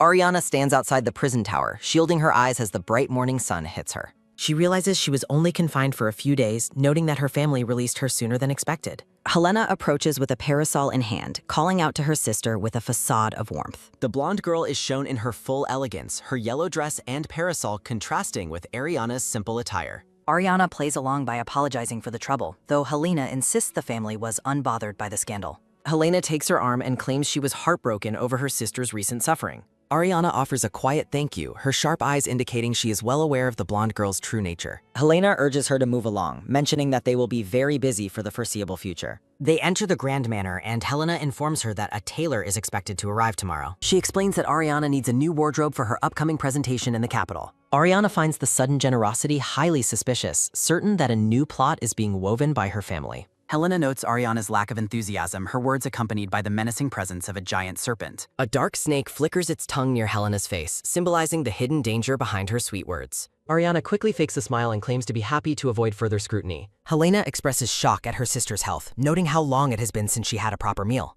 A sudden light swish sounds as Helena directs Ariana toward her room to rest and wait for food. As Ariana turns away, Helena declares that her sister is the only person she can truly rely on. Helena emphasizes their bond, claiming Ariana is the only family she has left. A heavy door closes, sealing Ariana inside the room. Ariana is surprised to find herself in a fine room rather than her usual shabby quarters. She notes that even her old accessories remain, left untouched because her sisters find them out of style. A soft, rhythmic top sounds as a maid announces she's brought food, and Ariana bids her enter. Ariana turns to face the door as the visitor enters. Noticing the unfamiliar face delivering the meal, Ariana asks the maid for her name. The short-haired maid stands quietly, her expression neutral as she serves the lady. A gentle smile touches the maid's face as she looks toward her mistress. Ariana notes the maid's docile nature, wondering if she is simply new and unaware of the household dynamics. Turning back to her dresser, Ariana tells the maid she has a favor to ask, and the woman invites her to speak. Ariana offers a large red jewel, asking the maid to secretly bring a traveling merchant to her in exchange for even more wealth. The maid stares at the glimmering gemstone in stunned silence. Accepting the bribe, the maid asks where to bring the merchant, and Ariana directs her to the woods by the back gate. Ariana looks down at the meal that has been laid off for her. The fresh, hot meal sits enticingly on the table. Traumatic memories of being fed moldy food and having meals poured over her head by cruel family members resurface. Despite the dark memories, Ariana sits down to enjoy the first decent meal she has had in a long time. Shimmering magical particles drift through the quiet room. The girl's long blue hair catches the light. A sudden, sharp click sounds as Ariana takes her first bite of the hearty food. She eats with a quiet, determined focus. Ariana resolves to sell the forgotten jewelry to raise the funds necessary for her eventual escape. A soft, light crunch sounds as she eats, knowing she must rebuild her strength for the challenges ahead. Ariana chews thoughtfully, focused on her survival. She reflects that, in the end, she is the only person who will truly look after her own well-being. The plates are left clean after her meal. A light, quick scuff sounds as Ariana walks through the manor's grand arched hallway. A voice calls out her name, causing her to stop and look back. Ariana bows respectfully to her mother and Rachel, greeting them with formal titles. Her mother scolds her for being too formal with Helena, while Rachel reacts with a dismissive huff. When asked where she is going, Ariana calmly explains she wanted fresh air but is willing to return to her room. The mother beckons her closer, while a nearby maid looks on with visible anxiety. A soft, quick rustle sounds as the woman's hands adjust a heavy cloak over Ariana's shoulders. The mother warns her to stay healthy and behave properly for their upcoming trip to the capital. She watches Ariana walk away, noting that the girl is acting in a way she never would have before. Bowing one last time, Ariana promises to be careful as she takes her leave. Walking away, Ariana reassures herself that things will go smoothly as long as she keeps a low profile. A sudden light swish sounds as she wraps the cloak tighter, surrounded by a phantom garden of blue lilies. Sunlight filters through the air as she prepares for her secret meeting.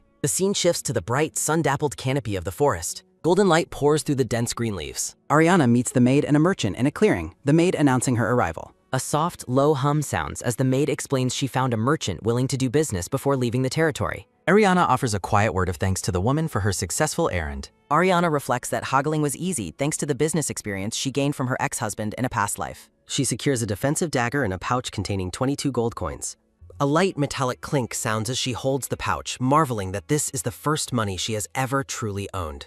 She worries about being caught with the gold, wishing she could deposit it in a bank while still tracked. A sudden light swish sounds as the maid leans in, asking if Ariana has any further instructions. Ariana asks Rosalind if her mother gave her any secret instructions. Rosalind notes the Duchess's caution, admitting that tattling wouldn't pay well. Ariana looks contemplative in the sun-dappled courtyard. Ariana notes that Rosalind is a new variable in this timeline. Ariana instructs the maid to deposit her money into a bank. A warm, hazy light fills the scene. Ariana reflects that trusting Rosalind was a necessary gamble. Rosalind confirms the funds are at the reliable Braden Bank. Rosalind presents the account proof, surprising Ariana with her initiative. Ariana realizes Braden Bank's future success validates Rosalind's wisdom. Rosalind offers a token, her calloused hands revealing a hidden past.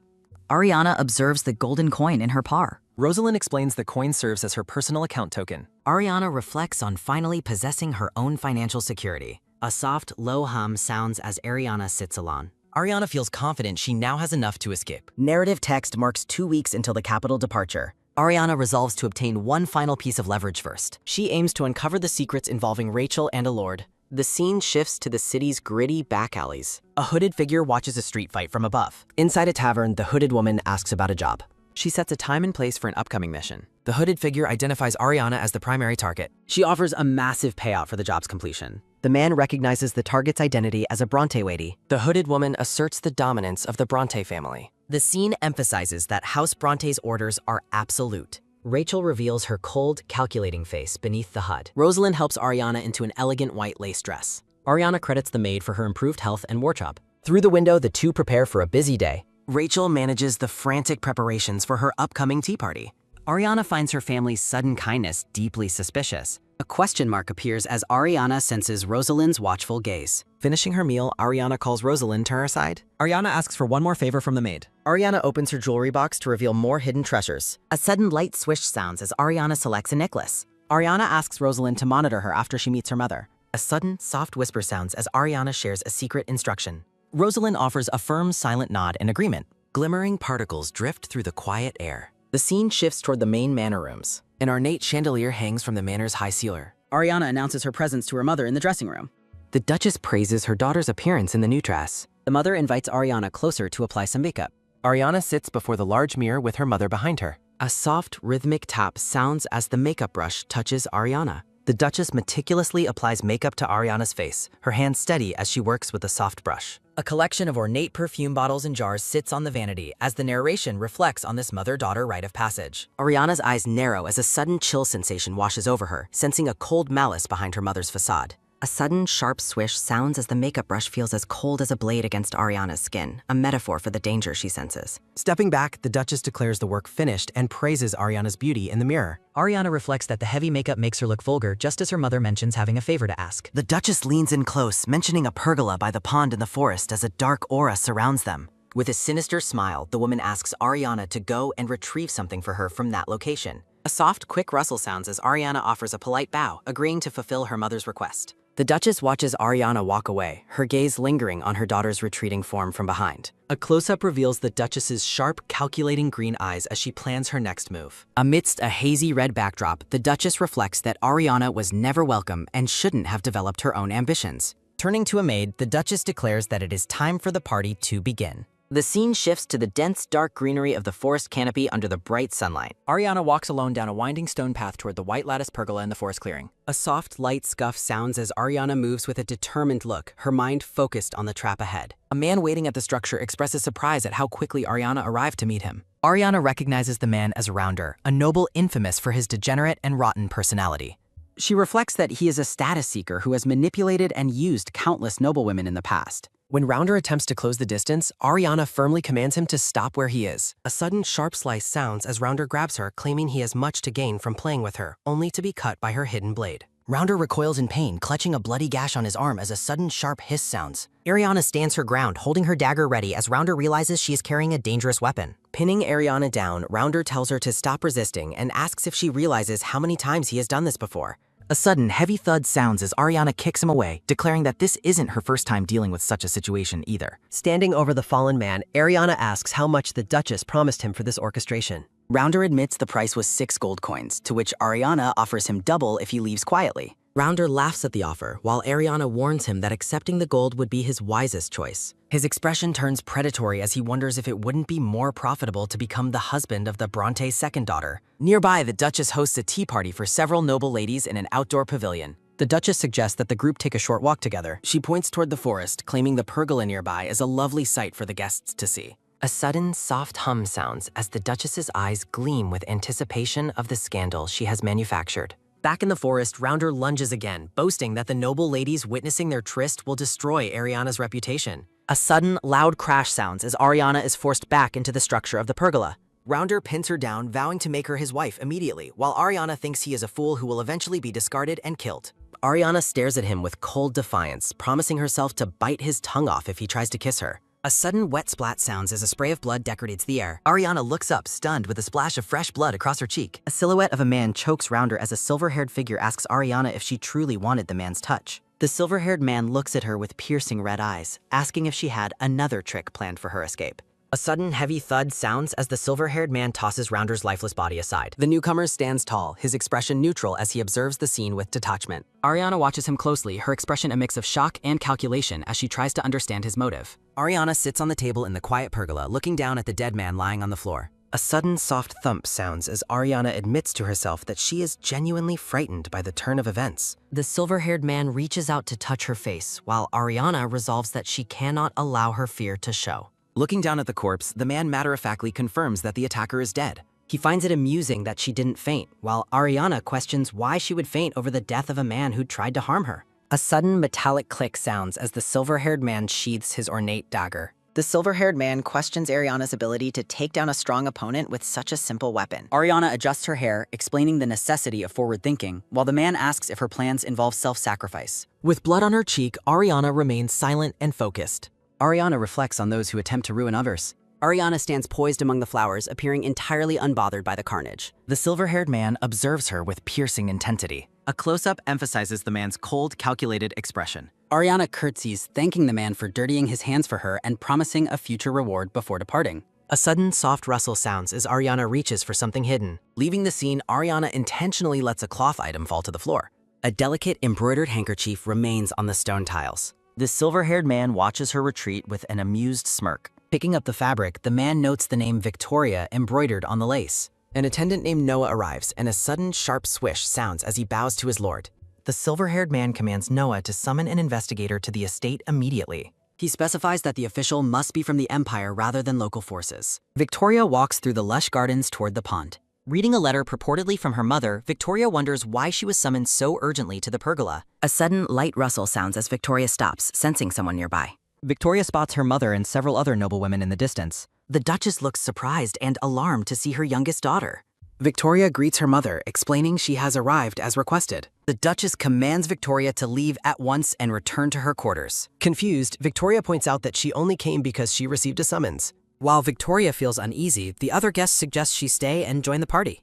The Duchess tries to dismiss her, but a guest notes Victoria's reputation for maturity. Forcing a smile, the Duchess wonders what Victoria is doing and hopes the girl is just seeking air. Narrative text emphasizes the need to prioritize the main goal over distractions. The Duchess glares at a guest, hoping the scandal she planned will ruin Ariana's life across the Empire. The group proceeds toward the white curtains of the pergola. The Duchess feels confident that the upcoming scene will permanently alter Ariana's future. She imagines a tearful performance while catching Ariana in a shameful position with Rounder. The Duchess anticipates the total destruction of Ariana's reputation. A sudden soft swish sounds as the Duchess invites everyone inside for a rest. One of the noblewomen stares in shock at the sight inside. A sudden, loud scream sounds through the garden. The guests find a dead man on the floor, sending a woman into a panic. Horrified, the Duchess wonders why the man is dead and where Ariana could be. An authoritative voice announces the arrival of the Imperial Investigation Bureau. A sudden, heavy gallop sounds as uniformed men on horseback arrive. The officials explain they are responding to a report of a suspicious intruder. The Duchess is baffled, questioning who could have made such a report during her party. A guest points toward the gazebo, alerting the officers to the body. The lead investigator notes the victim was stabbed and suffered a broken neck. The Duchess grows increasingly pale, realizing the high-ranking chief has come personally. Sensing disaster, the Duchess fears that her entire plan has completely spiraled out of control. The chief approaches and asks if he may question the Duchess. The Duchess stares at the investigator with a cold, hollow look. A sudden light snap sounds as the chief reveals the embroidered handkerchief. The chief asks if Victoria is the name of her youngest daughter, holding up the incriminating evidence. The sharp, jagged metal of a bear trap gleams against a dark blood-red background. A sudden, sharp snap sounds as the trap springs amid splatters of red and ween. A narrative box reveals that the speaker didn't expect the day's events to happen so soon. Ariana stands before her vanity, reflecting on how her mother once treated her like a common servant. Ariana's hand wipes the dresser as she notes her deep familiarity with her mother's manipulative methods. Wiping her face in the mirror, Ariana realizes the trap was set from the moment the makeup was applied. Looking at her clear reflection, Ariana admits she had already anticipated the danger. Discarding her gown, Ariana calculates she has about 30 minutes before the chaos of the murder discovery begins. Ariana focuses on a sealed letter, determined to obtain the evidence of her mother's past scandals today. She reflects on how her mother used letters from a previous marriage to blackmail the Western Archduke. A sudden, sharp creak sounds as Ariana swings open the doors to a hidden wardrobe. Looking in the mirror in simple attire, Ariana resolves to use those very letters to secure her own freedom. As twilight fades into evening, the scene prepares for a pivotal transition in the estate. Ariana searches through the Duchess's lavish closet, looking for something specific. A sudden, soft swish sounds as she moves past rows of elegant gowns in the dimly lit room. Ariana successfully finds the hidden letters exchanged between the Western Archduke and her mother. Holding the evidence, she plans to use it as leverage for a deal with the Eastern Archduke. The silver-haired man surprises her, noting her boldness in stealing her mother's clothes during a crisis. Ariana wishes she didn't have to deal with him now, despite him helping her earlier. Standing amidst white roses, the silver-haired man asks if she is gathering funds for an escape. Ariana stoically denies any intention of running away while clutching the fur-trimmed cloak. The man calls her a skilled liar and offers his assistance if she truly intends to flee. A sudden light rustle sounds as he pulls the fur hood over Ariana's head. He continues to adjust her hood with a calm, deliberate expression. The man suggests Victoria will be protected and asks if that's why Ariana left the incriminating handkerchief behind. He stares intensely into her eyes, impressed by how far ahead she has planned her revenge. Ariana remains silent under his heavy gaze, her expression unreadable. A sudden, sharp gasp sounds internally as Ariana wonders how the man discovered her secrets. The silver-haired man stands with an air of cold superiority. Narrative text explains that Ariana had given her maid Rosaline specific instructions earlier that day. Ariana recalls hiding forged letters, having practiced her mother's handwriting in her previous life. A sudden soft hiss sounds as the red-haired maid spreads rumors that Victoria is the real culprit. Victoria is trapped in a web of suspicion as noblewomen witnessed her near the site of the scandal. Back in the present, Ariana observes the silver-haired man with caution. A sudden, light tap sounds as Ariana looks up in surprise at the man's proximity. The man looms over her, his presence dominating the small space of the closet. He smiles with a chilling confidence, observing Ariana's reaction. Ariana asks the man if he was the one who summoned the Imperial investigators. A sudden light brush sounds as he reaches out to touch her cheek. He remarks that she finally looks her actual age without the heavy, vulgar makeup. Ariana remains still, her eyes locked on him as his hand lingers on her face. She questions why His Highness would bestow such a favor on someone he considers useless. Leaning in close, he asks her if she truly believes she could be of use to him. Ariana counters by suggesting he must believe in her future utility to have helped her. He offers a faint, enigmatic smile in response to her sharp wit. Ariana observes his smile, privately noting that it is hauntingly beautiful yet entirely fake. Standing against a void of red, she reflects that his charming expression is devoid of any sincerity. Ariana offers to assist him in return for his help, but warns him never to think he can simply use her. She firmly declares that she has no intention of being manipulated or swayed by his charm. A sudden, light chuckle sounds as the man dismisses her concerns, telling her to think whatever she likes. The silver-haired man smirks, noting how troublesome things are and that he should head back to the Northern Territory soon. The silver-haired man remarks on her talent for evading answers, while Ariana replies that he praises her too highly, though not as much as himself. Meanwhile, he privately admits he cannot bring himself to leave yet. Looking at Ariana, the man thinks to himself that he wants to see just how far she can go. White roses bloom in the soft garden light.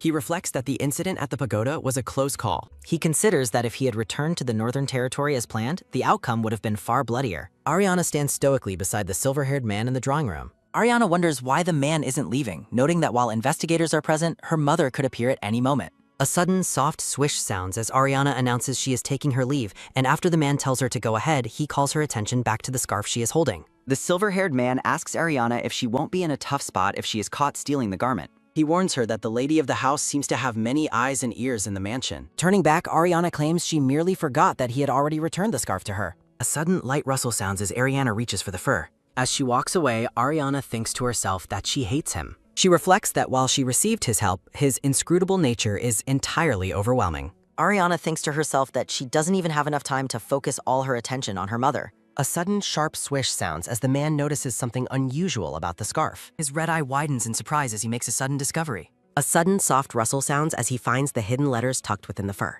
He smiles with chilling confidence, impressed by her hidden evidence. At the Bronte estate, the investigator demands the truth while Victoria insists she is telling it. Terrified, Victoria insists it wasn't her and that she didn't kill the man. The investigator asks why her handkerchief was found at the pagoda if she's never been there, leading Victoria to suggest a maid might have stolen it. A sudden soft swish sounds as the investigator questions why a maid would steal a handkerchief instead of jewelry. Victoria realizes something is strange about the day's events, from her mother's sudden note to the murder accusation. Victoria realizes Ariana is behind the scheme and tells the investigator that her sister sometimes steals her things. The investigator bows and asks to summon the second young lady of the house. A sudden heavy thud sounds as a servant arrives with an apology. The Duchess stands with her back to the camera, facing the investigator. The Duchess reports that the maid who went to call for the second daughter has news. Ariana's bedroom is shown to be completely empty.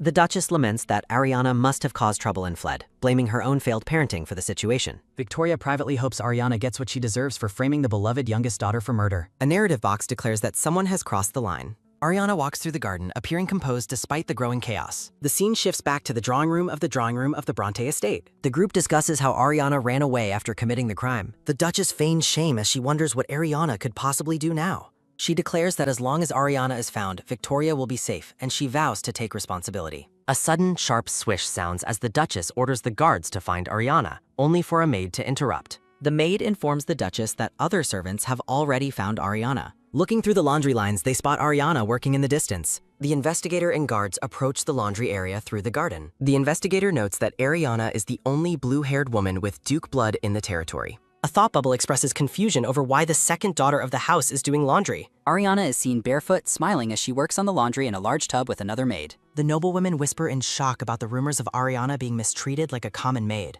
The investigator approaches and calls out to the second young lady. Ariana looks up with a bright, innocent smile. A sudden light splash sounds as Ariana asks her mother what brings her to the backyard. Ariana asks her mother if there is anything else she needs her to do. Her mother stares at her with a cold, sharp gaze as she says her name.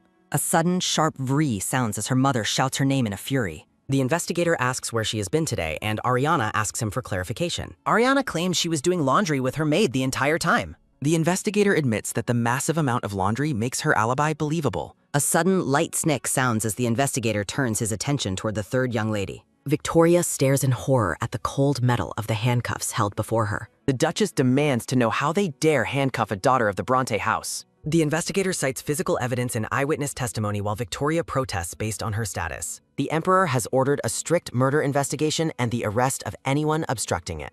A sudden light rustle sounds as the investigator warns the Duchess to step back. The investigator looks up as a sudden booming shout demands an explanation. A sudden firm step sounds as Duke Bronte makes his imposing entrance into the garden. Duke Bronte demands to know the cause of the commotion occurring in his duchy. The investigator explains Victoria is a person of interest, shocking the confused Duke. Whispers fill the air as the noblewomen watch the Duke approach the scene. Inner turmoil reveals a realization that Rachel has completely ruined everything. A sudden, sharp twitch sounds as the Duke struggles to maintain his composure. The Duke realizes that he cannot intervene with so many noble witnesses present. He urges Victoria to answer truthfully so she can be released from custody quickly. A sudden light sob sounds as Victoria cries out for her father's help. A sudden sharp click sounds as the Duke tells her to act like a lady. Victoria stands trembling in her shackles, surrounded by an aura of absolute despair. The Duke promises a full investigation as the guards lead Victoria away. In the reflection of her eye, her parents stand helpless as she is taken. Victoria reflects that the Duke would have done anything to save Helena instead. She laments that he would have never allowed Helena to be taken away. Victoria looks back one last time as she is escorted into custody. The bright sun shines over the quiet and empty garden. Ariana's blue hair flows beautifully as she finds a moment of peace. She wears a brilliant, triumphant smile as her plan finally unfolds. Victoria seethes with rage, cursing Ariana's name from the depths of her soul. A sudden light flop sounds as Ariana collapses onto her bed in exhaustion. Ariana hides her face under the covers, finally able to rest in private. Ariana reflects on how her maid expertly planted alibi comments throughout the entire morning. The massive pile of laundry serves as the perfect physical proof for her whereabouts. Narrative text explains that the maid never questioned the strange orders she was given. The red-haired maid offers a loyal, knowing smile as she fulfills her duties. Ariana lies among white roses, admiring her maid's unwavering and silent loyalty. A sudden light rustle sounds as Ariana notes that Victoria's reputation is now ruined. She admits that the Northern Duke's assistance was crucial to her success today. Ariana reflects on the letters she lost because the Northern Duke intervened. She knows she must obtain those letters before Rachel leaves for the capital. A sudden heavy thud sounds as Ariana realizes she needs proof of her parentage. A sudden soft sigh sounds as Ariana worries about her future reception. A sudden light rip sounds as she determines she cannot arrive empty-handed. Ariana recalls the pain of being treated like a nuisance her entire life. She refuses to enter the Eastern Territory and face the same mistreatment again. As Victoria returns, the family will be too distracted by rumors to stop her. Ariana considers a final infiltration of Rachel's room to achieve her goal. The blue-haired girl looks determined. A sudden sharp thud sounds 5 days later as a trainer demands Ariana repeat her exercises. The investigator informs Victoria that Ariana was confirmed to be doing laundry with a maid all morning. Victoria cries out that false accusations are difficult to undo and insists that Ariana is the culprit. A sudden light sob sounds as the interrogation continues in the quiet, dimly lit room. Victoria wonders if she has been abandoned after being held for so many days. She fears her parents replaced her with Helena or chosen Ariana's intelligence over her own. Victoria cringes in a dark void, asking herself what she should do now. Narrative text details rumors spreading through the capital about the Duchess hiring thugs to ruin Ariana. Rumors suggest Victoria was violated and killed the man, while Ariana suffers terrible abuse. Ariana is seen huddled in a dark corner of a cell. Narrative text explains that Rachel has no one left to rely on but her father. The Duchess looks at a letter with an expression of pure rage. The letter contains a cold, one-line rejection telling her not to visit. A sudden sharp vree sounds as Rachel seethes at the heartless response to her trouble. The Duke and Rachel argue over Joyce's reaction and her failure to save Victoria. The Duke shouts that Rachel's needless meddling caused this entire disaster. Rachel screams that it is all Ariana's fault, not hers. A sudden, heavy smash sounds as a vase is shattered against the furniture. A sudden, light rustle sounds as Rachel grips her sleeve in fury. Rachel blames Ariana for the treatment she and Victoria are currently receiving. A text box declares Ariana is no longer useful for marriage negotiations. Rachel crouches amidst the glass shards, wishing Ariana had never been born. A sudden, light clink sounds as Rachel picks up a piece of broken glass. Rachel decides that Ariana's death would not be a loss at this point. Ariana gazes out her window at the falling snow. Ariana notes that it is snowing unusually late March. Ariana asks about the situation outside, and Rosalind reports crowds are demanding the truth. Rosalind explains that Victoria's release seems unlikely, which Ariana acknowledges calmly. The red-haired maid looks on. Ariana realizes that someone is intentionally fueling the rumors to worsen her family's situation. She suspects the Northern Duke is the one behind the extra assistance. Ariana asks Rosalind to obtain another dagger for her. Rosalind observes that Ariana is living an incredibly fierce life. The two women exchange knowing smiles amidst a backdrop of white flowers. Ariana turns her back to the maid to look outside again. A sudden, light rustle sounds as Ariana confirms her resolve to live fiercely. She envisions her sister and mother suffering the same despair they once inflicted. A sudden, quick tap sounds as Ariana touches the window gang. She thinks that their current suffering is still not enough. A reflection shows a noose around Ariana's neck, representing her past life. Ariana reflects on her previous execution and the lack of mercy she received compared to her family. She vows to make them experience the exact same hell she once walked. Narrative text emphasizes her dark resolve. She is willing to return to hell herself to achieve their complete destruction. A sudden soft swish sounds as she moves away from the window. Ariana considers the current silence of the Western Lord to be strange. She notes that Victoria should have been released by her father days ago. Ariana questions why the Western Lord hasn't taken any action yet. A grand castle with red-tiled spires towers into the sky as a voice notes that word should have been sent. Rodion Oblin, the Western Lord, stands with a somber and weary expression. The Northern Lord sits with an air of cold confidence and a slight smirk. A close-up reveals the Northern Lord's piercing red eyes and his self-assured smile. The Western Lord reflects on the unfortunate timing of this visit while his granddaughter remains imprisoned for a murder she didn't commit. He realizes he must be cautious, as he cannot afford to treat the mysterious Northern Lord poorly. The Northern Lord points out that news of his arrival has likely already spread throughout the entire Western territory. He retorts that if he is considered insolent, then the Western Lord must be as well for his own short words. A sudden, sharp clink sounds as a teacup is set down, and the Western Lord asks what brought him all this way. Narrative text explains that when Cyrus was 5, his parents were killed on the battlefield and their names were shamed. Young Cyrus barely escaped an assassination attempt by treacherous retainers thanks to a loyal subordinate's ultimate sacrifice. In the wake of the tragedy, the Northern Territory was consumed by ruthless power struggles. Years later, at the age of 14, Cyrus returned at the head of a formidable knight order. He successfully pacified the internal chaos and reclaimed his rightful title as the Northern Lord. The Western Lord gazes at the young man, wondering what kind of darkness he might be hiding in his heart. He admits to himself that even he cannot be certain of the Northern Lord's true intentions. Taking a slow sip of tea, the Western Lord suspects that Cyrus did not travel this far without a specific reason. He wonders if the young man has finally uncovered the truth regarding the death of his parents. Cyrus reflects on the 15 long years that have passed since he received the news of his parents' demise. Standing with his younger self, Cyrus notes that he has finally reached this critical turning point. He decides he cannot reveal his true self yet, hoping the Western Lord will make a mistake out of growing impatience. Cyrus believes that if he remains for a few days, the Western Lord will be too wary to leave his post. He smirks, knowing the older man is desperate to rescue his granddaughter from her prison cell. Several dark wine bottles lie abandoned in the grass near a wooden crate. A sudden, light thud sounds as a black-haired man arrives to greet the blonde woman who is complaining about being bored. Noah greets Isaac with an excited smile, telling him not to smile so charmingly. Isaac asks if she is afraid of falling for him, while she suggests having a drink since their master is busy. Isaac worries about the consequences if a man named Louis catches them drinking on the job. Noah assures him that Louis will be occupied with the second daughter for quite some time. Ariana calmly eats her meal while her maid stands loyally by her side. Noah asks Isaac if he genuinely believes that the second daughter will eventually become the Duchess. Isaac suggests that His Highness is more likely to use her for whatever she is worth and simply enjoy the process. A sudden, light snap sounds as Isaac argues that their prince is not the type to go this far for just anyone. He finds it strange that the prince would spend so many days on someone based solely on their usefulness. This is especially true given that the prince has a deep and long-standing hatred for the Western Duke. Noah asks for the meaning behind his words as she begins to pour a drink from a dark bottle. Noah and Isaac imagine a grand wedding, declaring that Ariana is destined to be the future Northern Duchess. A sudden light gulp sounds as Isaac drinks while Noah cheers him on for having the right spirit. Noah questions if Ariana actually likes their lord, noting that she seemed unhappy even when he was nearby. 1 week after Victoria's arrest, a sudden, sharp slap sounds as the Duchess strikes a trembling maid. The Duchess reminds the maid of her sick parents and young siblings, telling her what must be done to save them. A tearful reflection in an eye shows a hand gripping a small ornate bottle of poison. A somber and oppressive purple atmosphere fills the silent hallway. The exterior of a quiet stone building stands under a clear blue sky.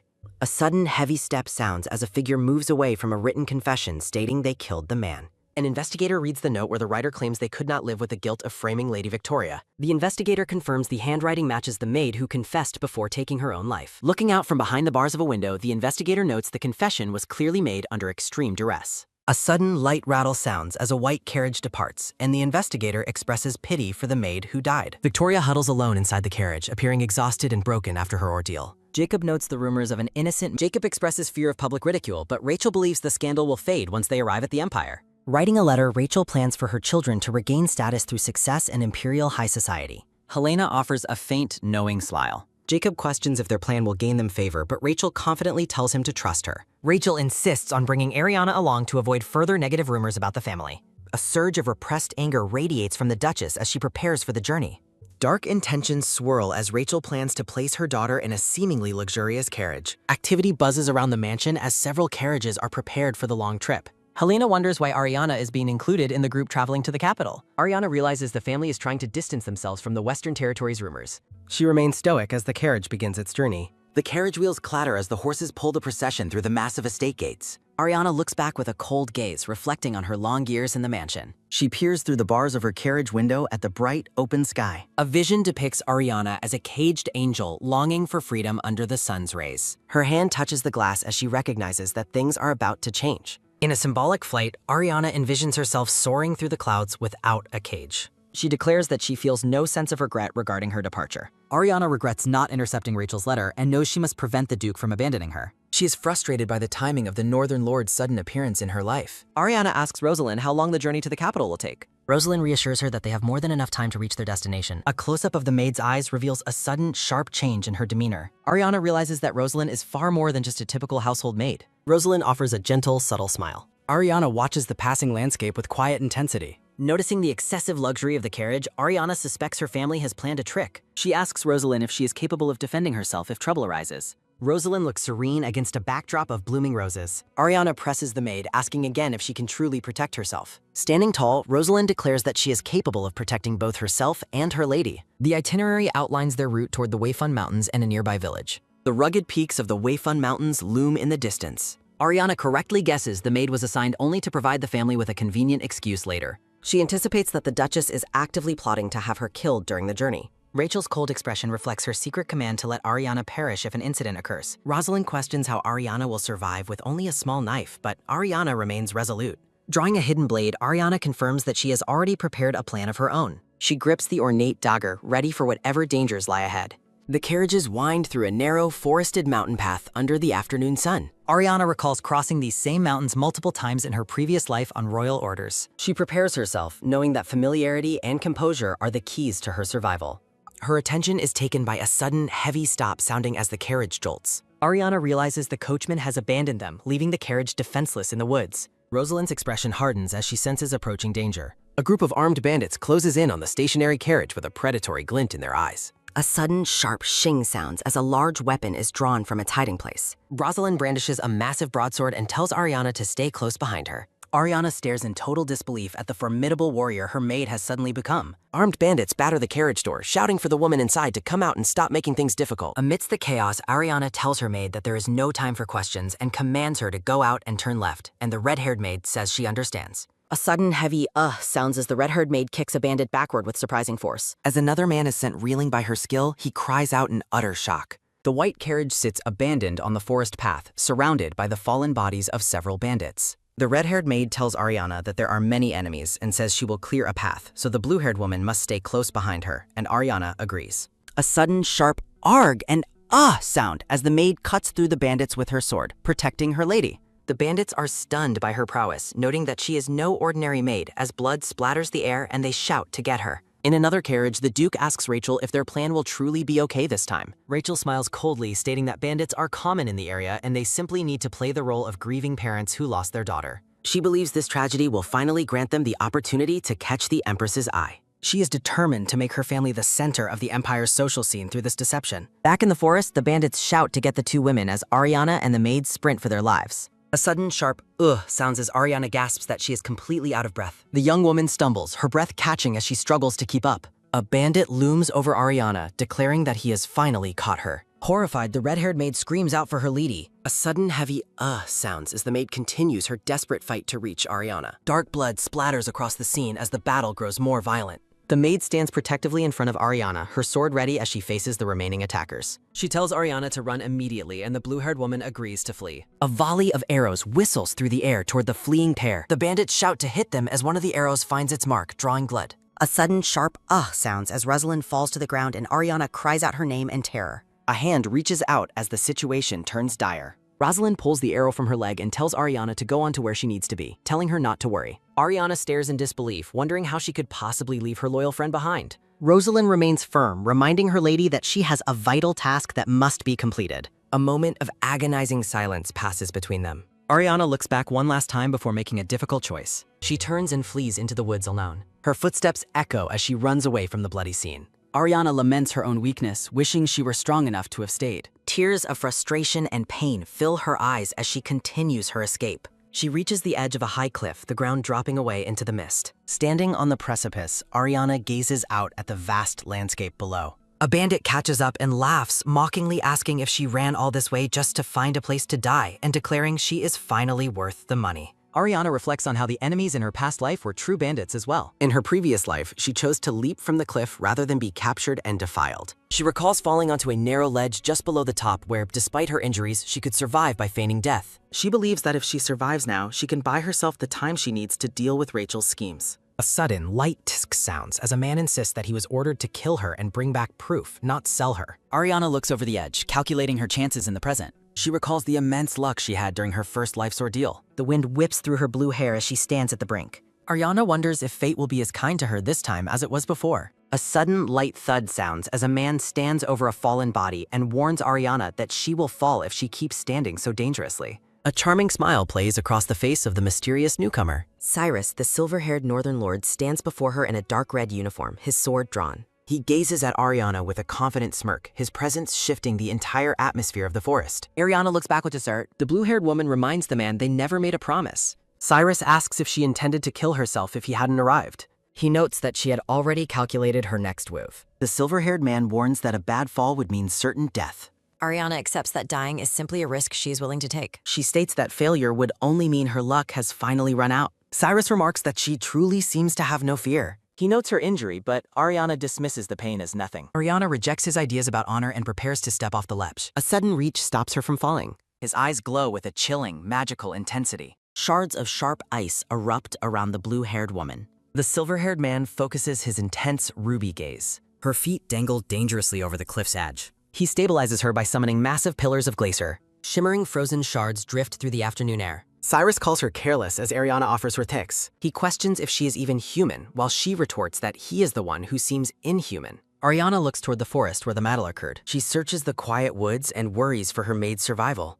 Ariana demands that the silver-haired prince let her go. He mocks her sentimental nature despite the venom in her heart. They argue over whether worrying about a mere servant will hinder her goals. Ariana's expression remains cold and resolute. She explains that her path of revenge won't involve harming those who are uninvolved. He mocks her soft thoughts and claims she'll never be able to become a beast. Ariana ignores his words and pushes through the brush to search for Rosalind. The blue-haired woman stops suddenly as the red-haired maid appears. Rosalind stands before her lady, her dress drenched in dark blood. Ariana notes her injuries, but the maid clarifies that the blood belongs to her enemies. The red-haired woman asks for a brief moment of her lady's time. A sharp shing sounds as Rosalind drives her heavy blade into the soil. A soft voice speaks out to address the northern lord.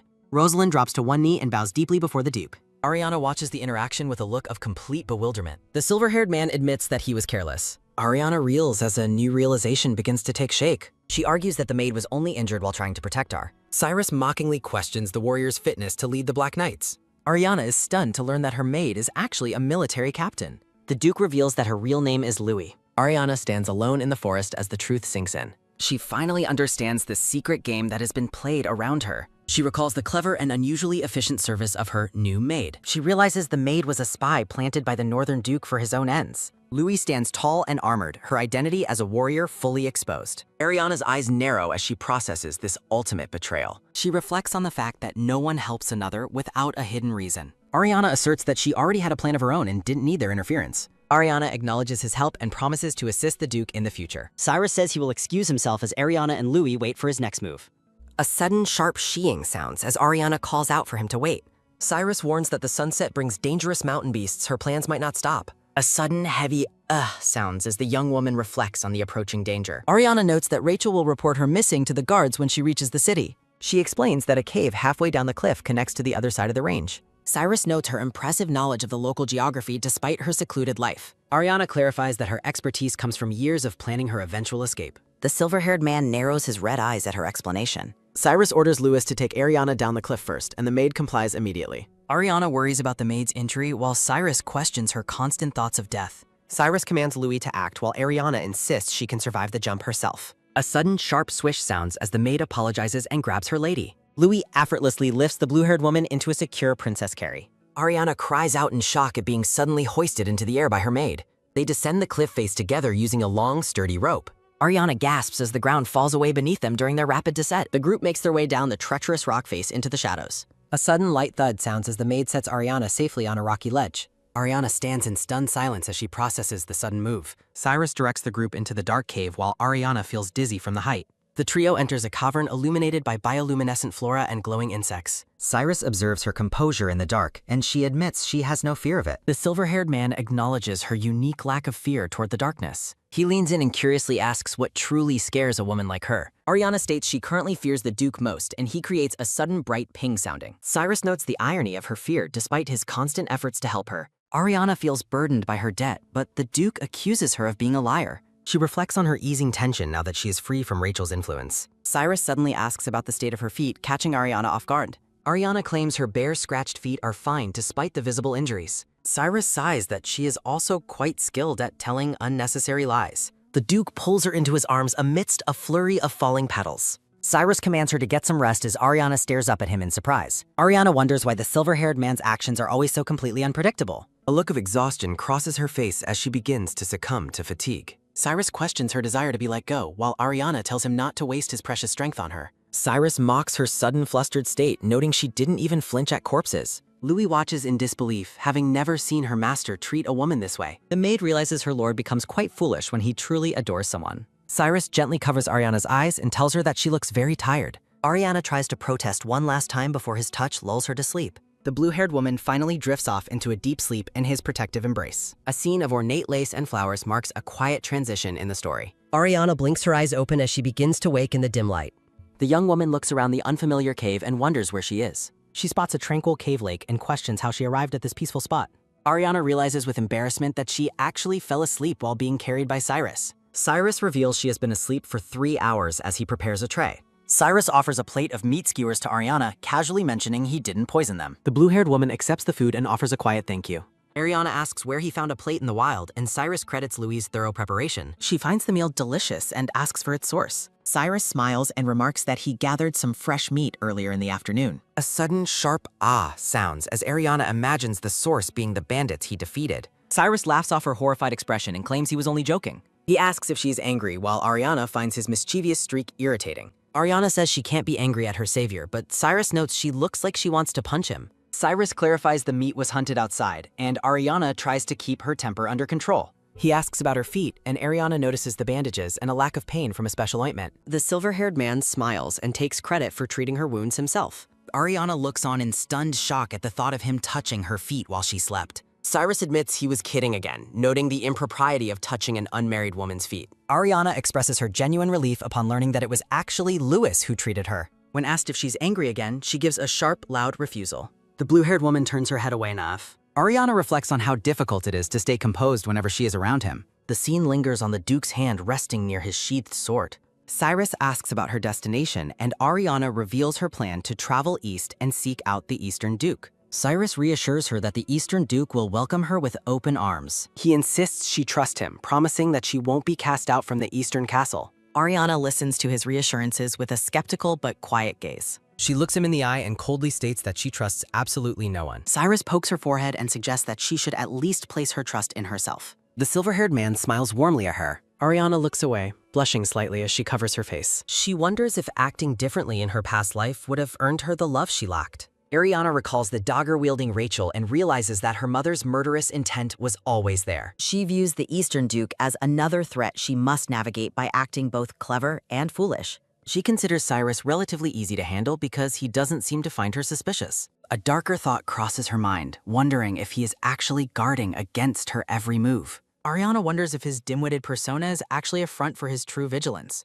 Louis arrives at the lakeside carrying a massive fish and announces her return. The red-haired warrior asks the Duchess if she wants the fish roasted or boiled. Ariana tries to correct her title, but Louis remains persistent in her address. Ariana asks Cyrus to make the maid stop, but he claims ignorance on the matter. Cyrus refuses to scold Louis, explaining he doesn't care about the titles his subordinates use. Ariana holds back her frustration, deciding not to waste time on such trivialities. She declares her intent to leave, but Cyrus questions why she is in such a hurry. Louis kneels by the fire and explains the coachman was already dead when she found him. Ariana realizes her absence and the dead driver will lead everyone to believe she was kidnapped. She notes that a disappearance is the most likely conclusion for the guards. Cyrus reaches out and grabs her chin in a sudden, firm gesture. He tilts her face up and asks again what the urgency in her plan is for. Ariana answers that if her death is confirmed, a funeral will be held. Cyrus notes that vicious high society women would love the attention of a family tragedy. He asks if Rachel would really exploit her daughter's death for her own gain. Ariana looks away and reveals that her mother wanted her dead even before birth. She states that surviving at all was a victory against her mother's hatred. Ariana reflects on her mother's hatred. Cyrus watches her with a piercing gaze. He remains silent in the satires. Ariana offers a forced smile, but Cyrus finds it unlike the expression he truly desired. He longs for her genuine smile. Louis's hand touches his shoulder with a sudden soft top sounding. The maid suggests that it would be best for her lord to comfort the lady. Cyrus wonders how he's supposed to offer comfort. He recalls the last time he felt comforted. A memory of a warm embrace surfaces. He finds solace in the recollection. Cyrus returns to the present moment. Ariana explains that her disappearance won't suit her plans because traveling while her daughter is missing would only bring criticism upon her mother. She insists that she must find a way out of the Western Territory before she is caught. Ariana asks why he is standing like that and if he's unwell as a bird lets out a sudden, quick chirp sounding. Cyrus asks if she knows what warriors consider the most important thing on a battlefield. He clarifies that the key is not their weapon, but sleep. He pokes her forehead and explains that a lack of rest causes a person to lose their mind. Cyrus asks Louis to confirm his claim, and the kneeling maid agrees immediately. Ariana realizes that he was observing her fatigue all along. Cyrus lifts her up and questions how far she planned to run in such a weary state. She is silent as he carries her. He gently lowers her and commands her to finally get some sleep. She is stunned by his proximity. Ariana admits the Duke is right and realizes her haste would have caused her to collapse. She feels bothered by the thought of sleeping near him, especially given his identity. She decides she must cast aside her reputation and previous resolve to focus on resting. Ariana feels her determination crumbling as she finally begins to succumb to her exhaustion. The woman falls into deep sleep. Ariana wakes up and wonders why her surroundings feel so unexpectedly soft. She recognizes a familiar scent from somewhere. She recalls being held by the man once before. A sudden, sharp gasp sounds as she realizes her situation. She sits up in a panic. Ariana notes that the Duke spread out leaves and used his cloak to make a bed for her. She is mortified that she was burying her nose in his belongings while she slept. Ariana notes the darkness and wonders where everyone else has gone. She investigates the silent cave. A lake glimmers in the darkness. Seeing no one around, she decides to take the chance to wash herself in the lake. A sudden, sharp gasp sounds as she realizes she is not long. She spots him in the water. His muscular back is clearly visible. He washes himself in the wake. She is frozen Pevasite. Her eyes widen in shock. Cyrus turns his head slightly and offers a mischievous smirk. The water drips down his chest. She looks away with a blush. Cyrus teasingly warns that she is going to start drooling if she continues to stare. Ariana flushes as she scolds herself for blankly staring at a man's bare body. The blue-haired woman desperately tries to calm her racing heart while the Duke stands in the lake. Cyrus begins to pull on his trousers as Ariana offers a flustered confirmation. The silver-haired man notes she likely came to wash up and promises to look away. Ariana defensively retorts that she has no interest in watching him bathe either. Cyrus leans in with a smirk and asks if his presence is bothering her. Ariana looks away, claiming the water is too cold while feeling anxious about his persistent kindness. The Duke turns to walk away with a sudden, quick splash sounding. Ariana thanks him for the rest but declares her intent to leave immediately. Cyrus stops her, pointing out that a massive downpour has started outside. Ariana realizes the timing of the storm aligns with the common seasonal rains. Cyrus advises her to stay one more day since the mountain roads are now dangerous. The young woman reluctantly agrees that staying is the better plan. Ariana feels frustrated as her escape from the Western Territory keeps getting postponed. A view of the cave entrance reveals the bright, overcast sky outside. Louis stands outside the cave with blood staining her orange dress and a sword in hand. The sun begins to peek through the thick clouds above. The red-haired warrior gazes out over the lush green mountainside. Louis looks surprised as she hears someone calling out to her. A voice from a distance announces that they have finally located Louis. A recruitment notice for translators and editors is displayed over a dark background. The subordinates approach as a sudden, quick shout sounding. A blonde man in a brown cloak asks when the Duke and the princess will emerge. A black-haired subordinate explains that the Lord needs more time to win the princess's heart. Louis looks skeptical as she learns the Duke is still pursuing the lady's affection. The black-haired man jokes that Duke Hearn won't be angry if he returns with the princess. A letter mentions the princess has improved, though her injury will likely leave a scar. A hand points toward the distant mountain peaks. The blonde knight remarks that his master will be very pleased with the news. Louis questions if Cyrus is truly that smitten with their best. The men continue their conversation while walking through the forest. Louis reveals that the Duke gathered leaves with his own hands to make a bed for her. The two subordinates share a stunned, silent look. The men burst into laughter, finding the idea of their lord preparing a bed to be a hilarious joke. Louis huffs in annoyance as the men refuse to believe her account. The group sits around a stone table in the cave to share a meal of roasted fish. Ariana reflects on the fact that she has never spent this much time with another person. She recalls her past lives and how she never shared 3 daily meals with anyone. Ariana worries that the Northern Duke is secretly waiting for her to make a mistake. Only fish bones remain on the plates as a sudden, soft scrape sounding. Louis tells Ariana she shouldn't be cleaning, but Ariana insists she is used to such work. The maid tells her to become unaccustomed to labor and protect her precious hands. Ariana gazes off with a somber expression. The two women stand in a quiet moment of mutual respect. Ariana reminds herself to stay vigilant against the Eastern Duke's potential schemes. The stack of clean plates is held firmly in someone's hands. A soft light illuminates a patch of the stone floor. Ariana notices the Duke didn't eat much and asks Louis about his appetite. Louis teases her, claiming the Duke is full just from the joy of watching Ariana eat. Ariana reacts with wide-eyed shock at the maid's mischievous claim. Ariana covers her mouth as her face flushes with a deep, embarrassed blush. The maid cleans a plate while explaining that a trusted person manages the estate during the Lord's absence. Louis confirms her claim, mentioning that she is capable of using a bit of magic herself. Ariana watches the red-haired woman with a look of quiet curiosity. A small, brilliant orb of light forms in the center of the maid's palm. Louis presents the magical glow to the princess as a sudden, quick spark sounding. Ariana stares at the light in awe, while Louis praises her lord's magic as the most powerful. Ariana feels a pang of envy, realizing how strong the maid is to possess such magical abilities. The young woman looks toward the maid with a sudden, sharp realization. Ariana wonders internally if she too can become strong enough to protect herself. Louis looks stunned as she concludes the princess must be developing feelings for the Duke. The maid excitedly grabs Ariana's hands and offers to have the Duke personally instruct her. Ariana reacts with confusion while the maid's face turns bright red with excitement. Cyrus approaches the women and asks if the princess truly desires to become strong. Ariana looks up at the towering Duke, doubting any knight would sincerely protect an outsider like her. She reflects on how subjects mirror the heart of their ruler as a sudden, soft flutter sounding. Ariana recalls the cold indifference of the Eastern Duke and realizes his people would never care for her. Cyrus watches her with a calm, expectant gaze. The Duke agrees to her request, leaving Ariana momentarily stunned by his sudden compliance. Cyrus looms behind her as he prepares to show her what he means. He places a dagger in her hands, promising to teach her the basics of self-defense. A voice screams in fury about a broken promise. A man shouts in rage, his face contorted with anger. The man berates Rachel for her failed plan, pointing out they haven't found a body to confirm her death. The blonde daughter complains about missing the social season and demands her mother solve the mess. Rachel storms out and slams the door with a sudden loud bang sounding. Rachel wonders how a powerless child could possibly escape a professional mercenary. A memory of a once happy family surfaces in a moment of bitter reflection. The image of a united family shatters like glass, symbolizing their descent into chaos. Rachel clenches her fist, drowning in the question of why her plans went so horribly wrong. Wisps of purple energy swirl through the air. A dark-haired knight introduces himself as Noah, the vice captain of the Black Knights. Ariana stands before them in her dark, ornate gown. Ariana recognizes the name of Isaac Perrin, the continent's most famous alchemist. The blonde knight offers a warm greeting, though Ariana finds his beauty exceeds the rumors. Noah explains they must travel off-road and asks if the princess can ride a horse. Ariana looks at Cyrus and questions if they were supposed to part ways at this point. Cyrus mounts his black stallion as a sudden, sharp whinny sounding. The Duke looks down at her with a confident, knowing smile. Ariana expresses her gratitude, but the Duke wonders if she remembers his previous words. He leans in close and tells her she has her whole life to repay him. The group prepares to set out into the forest. The two knights gape in shock as a sudden quick zap sounding. An announcement for recruitment is displayed over a dark background. Louis points out a white horse and invites the lady to mount it. Cyrus reaches out to offer assistance to the princess. Ariana expertly mounts the horse on her own as a sudden soft rustle sounding. She reflects on her past life's training, confident that she won't slow the group down. Isaac teases her about whining, while the other knight jokes about crying first. Leaves fall gently through the air as the group moves deeper into the woods. Horses gallop along the path as a sudden, loud clatter sounding. The rhythm of the journey is captured by a sudden, quick clatter sounding.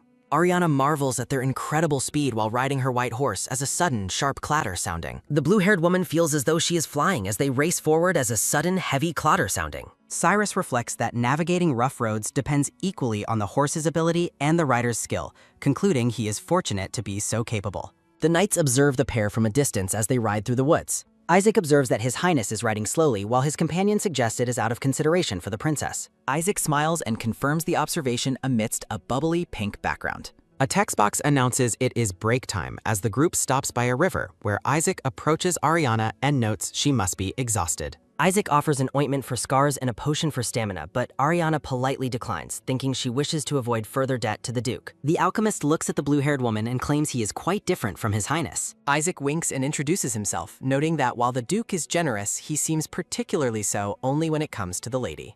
Cyrus places a hand on Isaac's shoulder as a sudden soft tap sounding, telling Ariana to take the medicine since it isn't poisoned. Cyrus tosses a brown bag to Ariana, calling Isaac an easy-to-use idiot, while the blonde knight encourages her to take the effective medicine. Ariana catches the heavy pouch in her hands as a sudden soft thud sounding. Ariana reminds Isaac that she is not actually the princess, but he simply smiles and claims to already know. The blue-haired woman blushes deeply, wondering why he continues to use the title if he truly knows the truth. Ariana admits to herself that being called a princess makes her feel deeply uncomfortable.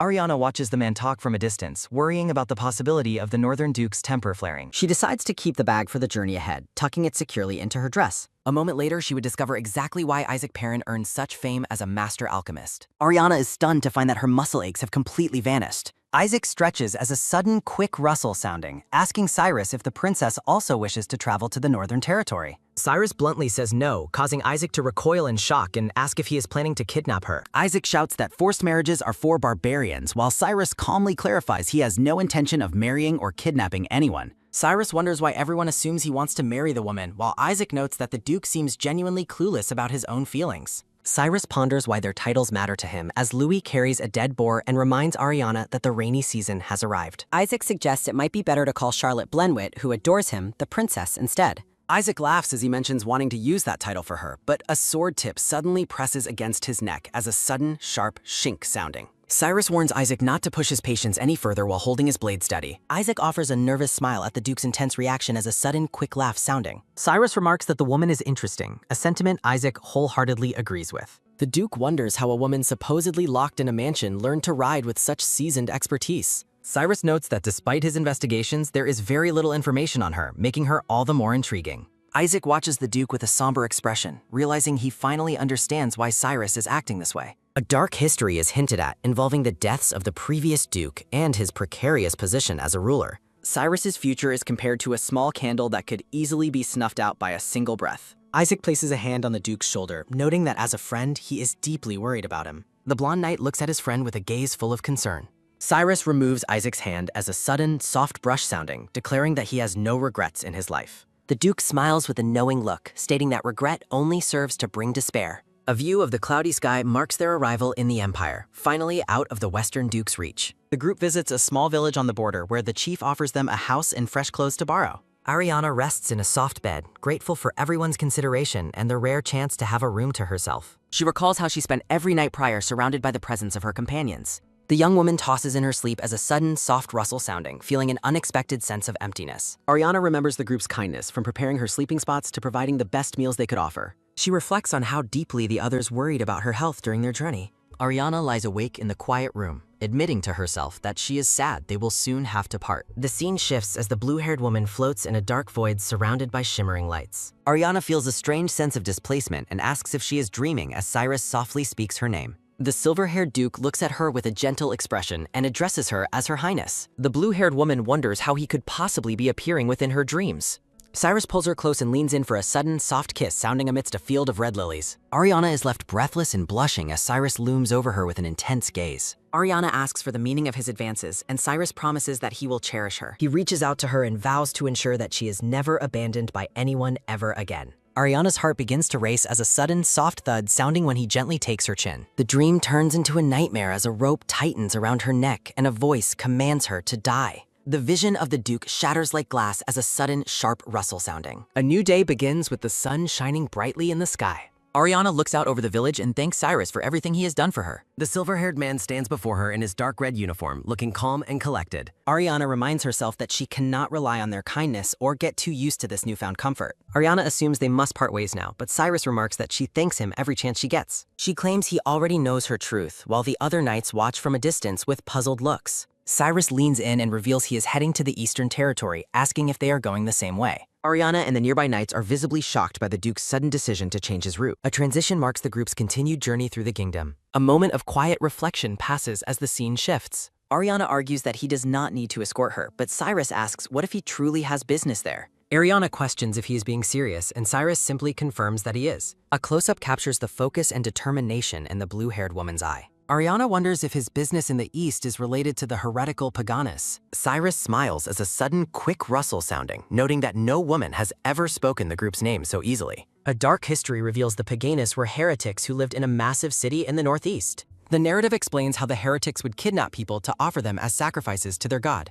To gain greater physical strength, the heretics would reportedly drink the blood of their human victims. Cyrus's parents were killed in the war against them, and his first act as Duke was to hunt them down. Though he gained immense authority from the subjugation, it is noted that the heretics did not fully vanish. Ariana and Cyrus continue their conversation in the courtyard.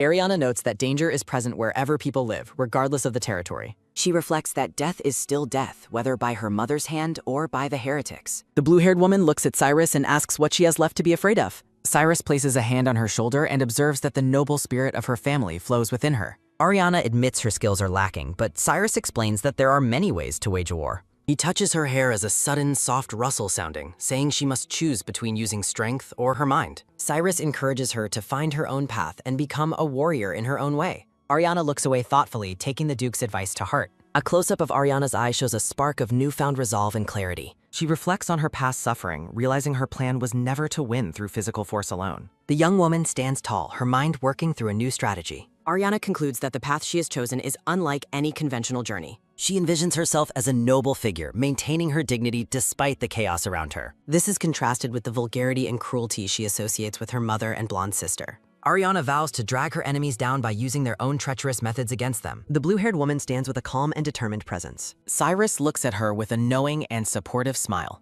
Ariana reflects that despite his younger age compared to her past life, the Duke is incredibly wise. Ariana looks up at the silver-haired man and admits that he is truly very mature. The silver-haired Duke looks quite pensive. Cyrus apologizes for his poor choice of words after trying to offer a compliment. The silver-haired man laughs joyfully. Silver medals rest amongst blooming flowers. Ariana looks up at the Duke. Resolve shines in their matching gazes. Cyrus admits that he is nowhere near as clever as she is. The travelers move through a massive, ornate city while staying hidden from public view. It takes 15 days for the group to reach the capital of the East. Ariana notes the pleasant spring weather in the Eastern Territory compared to the harsh West. The blue-haired woman reflects on this being her first visit to the capital city. Ariana recalls helping the prince scheme against the Duke of the East in her past. She remembers the cold, dark gaze the Eastern Duke once gave her. Ariana fears he will despise her even more for her sudden reappearance. Ariana expresses her gratitude to the Northern Duke for ensuring her safe arrival as her thoughts drift to a missing letter. Cyrus asks if she is feeling anxious, and Ariana confirms she feels much better now. The Duke offers her a warm smile. Cyrus reassures Ariana that her cleverness will guide her safely through any trouble. Ariana watches him depart with lingering eyes. She turns away from him as a sudden, soft rustle sounding. Ariana feels as though her time with the Duke was merely a fleeting dream. She admits to herself that Cyrus was never hers to keep. Ariana covers her head and accepts that their connection was only temporary. She walks toward the city gates as a sudden, quick tap sounding.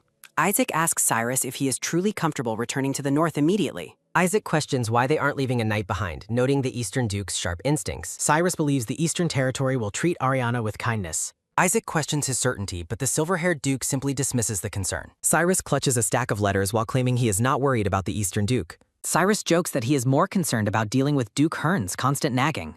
A bank clerk thanks Ariana for her business. Ariana checks her funds as a sudden soft rustle sounding, hoping they will sustain her. The blue-haired woman walks through the city. She recalls the cruelty of those who once sought to ruin her. Ariana reflects on the lies she was told about the twisted nature of the Eastern citizens. Looking at the vibrant market, she realizes her previous assumptions were entirely wrong. A man bumps into her and walks away without an apology. Ariana panics as she realizes her money pouch has been stolen. She shouts for the thief to stop immediately. A vast array of diverse characters is showcased. Ariana chases the thief down a narrow alley. The thief looks back as Ariana demands he halt. She follows the man into the shadows. Ariana offers him a chance to return the money peacefully, but he mocks her. The thief laughs as Ariana realizes the danger she has walked into. He threatens her and tells her to walk away before he gets her. Several knights on horseback suddenly block the thief's path. The thief drops to his knees as a sudden, sharp rustle sounding, pleading his innocence. The lead knight calls out his lies after hearing the thief's threats. The knight draws his blade as a sudden sharp hick sounding from the terrified man. The black-haired knight looms over the thief and declares him guilty of attempted murder, vowing to carve off as much flesh as the value of the stolen money once the wallet is found. Terrified and sobbing, the thief cowers as a sudden, soft rustle sounding, while the knight commands him to either hand over the wallet quietly or turn himself in. Ariana watches from beneath her hide as the black-haired man asks if the stolen amount was 5 gold coins, which she promptly confirms. The knight explains that they rushed over after hearing a child was pickpocketed, expressing his relief that they arrived in time as a sudden, sharp rustle sounding. A close-up captures a moment of quiet intensity between the knight's steel gauntlet and the blue-haired woman's wide, shimmering eye. The black-haired man smiles warmly as he takes note of Ariana's distinct bluish hair. A narrative revelation confirms that this young woman belongs to the noble family of the Duke of the East. Ariana reflects on how dark blue hair is the undeniable symbol of the prestigious white family, noting that while the shade varies, every member carries the blue tint. She reveals that she inherited the trait ambiguously, resulting in light blue hair that her sister Rachel once despised for its resemblance to the Eastern Duke. Ariana admits she hadn't expected to meet a member of the family so soon, while the knight asks if she was frightened to be carrying so much money at her age. As he returns the brown pouch as a sudden, soft rustle sounding, the knight offers to escort her to her destination, while Ariana realizes he must be a close relative of the Duke. The black-haired knight stands tall in his ornate silver armor, projecting an aura of confidence and nobility. Ariana politely tries to decline his help to avoid being a burden, but she reminds herself to remain cautious as a sudden, quick rustle sounding. The knight finds her speech remarkably mature as a sudden, soft rustle sounding, jokingly comparing her to his own cousin, who he claims acts like a lunatic. He insists that while maturity is good, a child must learn to accept help from adults, especially since protecting citizens is his primary duty. Realizing she cannot refuse his persistence and knowing he will learn her identity eventually, Ariana decides to accept his bold offer as a sudden, soft rustle sounding. The knight reaches out as a sudden, sharp rustle sounding and takes hold of the blue-haired woman. Ariana is left startled as a sudden quick rustle sounding when he lifts her onto the horse without a moment's hesitation. Upon learning she is headed to Chase Castle, the knight notes as a sudden, fast rustle sounding that he is traveling there as well. The black-haired man asks if she is uncomfortable during the ride, and Ariana quietly assures him that she is fine. Ariana looks at the knight and realizes that he is genuinely kind, a sharp contrast to the warnings she once received. She recalls Rachel's harsh claims that the white family was cold and vicious, but Ariana now finds the truth to be entirely different. A moment of profound doubt and quiet questioning passes as the scene shifts. A close-up of Ariana's eyes shows a sudden, sharp glint of determination. The blue-haired woman looks out from her hood with a pensive expression. The magnificent spires of Chase Castle loom in the distance as the group approaches the grand entrance. Ariana looks up at the massive structure, feeling the weight of the moment. She reflects on the 2 months that have passed since her return, realizing she has finally reached this pivotal location after a long journey. A dark memory flashes of Ariana in a cold dungeon, recalling how she never once visited her biological father's homeland before her previous death. She stares at the guards at the gate, recognizing this as the place where she was born, as a sudden, soft rustle sounding. Despite the history, she feels as though this grand castle is a place that does not truly belong to her, as a sudden, quick rustle sounding. A guard informs her as a sudden, sharp top sounding that His Grace is currently busy, offering to take a message, but Ariana firmly refuses. Ariana adjusts her hood as a sudden, soft rustle sounding and formally requests an immediate audience with the Duke of the East. The black-haired knight is stunned into silence as a sudden, sharp rustle sounding when Ariana reveals her name. Surprising everyone, she declares with a steady voice that she is the daughter of His Grace, the Duke of the East. A guard leads her into an ornate hall and instructs her to wait there for further word. The lavish interior of the waiting room is showcased as a sudden, soft top sounding.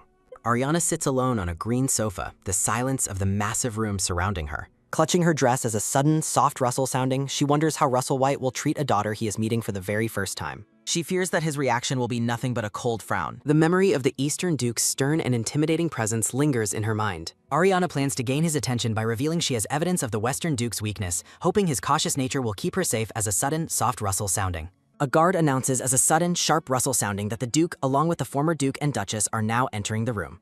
Ariana stands as a sudden, sharp creak sounding, focusing on her singular goal of proving her biological lineage to the family. The blue-haired woman performs a deep, respectful bow to greet the Duke and his crats. Ariana introduces herself as three imposing figures loom over her. A heavy silence fills the air as a sudden, soft rustle sounding when the Duke observes her. The stern black-haired Duke breaks the silence with a firm command for her to raise her head. Ariana interprets his delayed response as a sign of his displeasure as a sudden, sharp rustle sounding. Too afraid to meet his gaze, she apologizes for the intrusion and clarifies that she isn't there to claim any rights as a sudden, soft rustle sounding. Ariana offers to share intelligence regarding the Western Territory in exchange for a room at Chase Castle, promising she will not be a threat. Ariana maintains her respectful bow as a sudden, soft rustle sounding while the Duke and his parents observe her in silence. Sensing the heavy atmosphere, Ariana worries if her bold proposal was too blunt for the room. Ariana looks down with a pensive gaze, stating that her unique hair color is undeniable proof of her connection to the White family. She clarifies that her arrival was not ordered by anyone else as a sudden, soft rustle sounding, though she acknowledges how difficult that may be to believe. A moment of deep emotional connection passes as Ariana finds herself held by the older woman. The scene lingers on the soft, grayish-purple hair of the woman embracing Ariana. The woman covers her mouth in a moment of quiet disbelief while offering words of comfort. Ariana is visibly taken aback by the sudden warmth and affection shown by her grandmother. The stern, black-haired Duke looks on and reassures Ariana that everything is fine. Russell's intense, dark blue eyes are captured in a moment of sharp focus as he observes his daughter. A series of panels highlights the ornate details of Lady Carradin's jewelry and Lord Theodore's military attire as a sudden, sharp rustle sounding. Lord Theodore White formally greets Ariana, acknowledging the gravity of her arrival. Count Roman enters the room and notes as a sudden, sharp rustle sounding that Ariana's features are identical to the day she was born. Roman explains that they had already begun investigating House Bronte after hearing troubling rumors about the daughters of that family. Looking toward Theodore, the woman notes the high likelihood that the visitor is truly Ariana as a sudden, sharp rustle sounding. Lady Carradin is overcome with emotion as a sudden, soft gasp sounding, her eyes welling with tears. Russell questions if the hair color could be faked through magic, but Roman insists the specific shade is impossible to replicate artificially. Wiping her tears, Lady Carradin looks at her husband and comments on the young woman's face. Theodore listens as his wife remarks that Ariana bears a striking resemblance to Russell himself. A close-up of Russell's face reveals a subtle, sharp rustle sounding as he struggles with his internal reaction. Turning to his parents, the black-haired Duke asks for guidance on how he should proceed. Theodore commands his son to pull himself together as a sudden, sharp rustle sounding, telling him the only right thing to do is hug his daughter. Russell clenches his hand in anxiety, reflecting on how much time has passed since she was taken from the Eastern Command. The Duke expresses his fear as a sudden, sharp rustle sounding, worrying that his daughter will find his presence terrifying. Theodore advises him to soften his intimidating gaze, though Russell claims he is already trying his best to look approachable. Theodore rubs his forehead in exasperation as a sudden, soft sigh sounding at his son's lack of social grace. A flashback reveals that Russell was born with a naturally cold expression that once made other children cry just by looking at them. Russell remains so blunt that even his own nephews avoid him, leaving him unable to comfort others with words. Lady Carradin attempts to soothe her son's visible tension as a sudden, soft rustle sounding, noting that his brow is far too stiff. She realizes with a look of concern that Russell's current demeanor is not suitable for a reunion. Russell asks his parents to accompany him into the hall as a sudden, sharp rustle sounding, and they agree it is for the best. Standing before the grand doors, the group pauses as Russell requests a moment to gather his courage. The black-haired man stands alone for a moment as a sudden, soft rustle sounding, preparing himself for the confrontation. Russell's focus narrows on the door handle as he contemplates the significance of the meeting ahead. He reminds himself that his daughter, Ariana, is waiting on the other side of that door. Russell begins to walk forward, his blue eyes filled with a mix of determination and apprehension. A transitional shadow passes as the Duke's thoughts drift toward the past. He recalls a distant memory of the only time he was ever able to hold his child. In a vision of the past, a younger Russell cradles baby Ariana, who already possesses the family's signature blue hair. The memory shows Russell looking down at his newborn daughter with a rare, gentle smile. Russell reflects on the moment he held her, recalling how he felt as though he possessed the entire world. The scene shifts to a darker time as Russell is shown collapsed in grief over an empty bed. He remembers the day Rachel vanished, leaving behind nothing but a cold request for a divorce. Russell recalls writing hundreds of letters to both Rachel and Ariana, hoping for some word from his lost family. A heavy realization settles in as he remembers that he never received a single response to his many pleas. The Duke recalls his frustration in his office, limited by political ties that prevented him from entering the Western Command to find them. Driven by desperation, a younger Russell is shown secretly traveling to the Western Territory on horseback through the pouring rain. He recalls meeting a blonde woman who coldly informed him that Ariana had no desire to ever see him again. The woman accused Russell of being selfish, claiming that Ariana had already accepted another man as her father and that his letters were causing distress. In a rain-soaked memory, a blonde woman suggests that letting go of his longing would be a true act of fatherly love for his lost child. The woman turns her back and departs into the stormy night as a sudden, sharp rustle sounding. Russell realizes with a heavy heart that he never once considered Ariana's own feelings during their long separation. He reflects on his own selfish desires, admitting he never tried to understand what his daughter might be experiencing. Standing alone in the downpour, the Duke decided to remain a stranger for the sake of his child's peace as a sudden, heavy splash sounding. In the present day, Russell watches the door and reflects on how the daughter he longed for has finally returned to him. He reaches out and pushes open the massive white doors as a sudden, sharp creak sounding. The black-haired man takes a heavy, deliberate step into the waiting room. Russell enters the room with a stern expression, masking the internal turmoil of this long-awaited meeting. Ariana stands before the imposing figures and firmly identifies herself by name. The blue-haired woman stands small but resolute as her father and grandparents observe her from across the grand hall. Russell gazes at his daughter in a heavy silence, his expression unreadable as he takes in her appearance. Ariana looks down and begins to explain her reasons for arriving at the castle. She softly clarifies that she has no intention of placing blame on him for the past. The Duke and his parents watch Ariana with a mix of concern and confusion as she continues her explanation. Russell is struck by a wave of shock as he wonders why Ariana looks so haggard and worn. He notices her tattered dress, her fragile, underfed frame, and the faint bruises marking her skin. The Duke sees her avoid eye contact, recognizing the fearful, trembling gaze of a child who has known only hardship. Russell struggles to process the realization that his daughter displays every sign of being a victim of abuse. His thoughts turn toward Rachel, filled with a sudden, dark suspicion about what she did to their child. The scene shifts to a bright, steam-filled bathroom where Ariana is finally allowed to relax in a warm bath. Two maids attend to the young woman as she enjoys the luxury of the massive marble tub as a sudden, soft splash sounding. Ariana looks on in wonder at the trays of expensive sweets and cakes prepared for her. She reflects on the vast wealth of the Eastern Command and the historical rivalry it sparked with the West. Ariana recalls how the Western High Lord schemed to turn the Emperor against the Duke of the East through rumors. She remembers how the Emperor, fueled by suspicion, stripped the Eastern High Lord of his military authority. As a result of the political betrayal, the Eastern Command was left to fight off invaders without any imperial support. Despite the looming threat of war, Ariana is surprised by the peaceful atmosphere within the castle. The warm water soothes her skin as the scene lingers on the quiet luxury of the bath.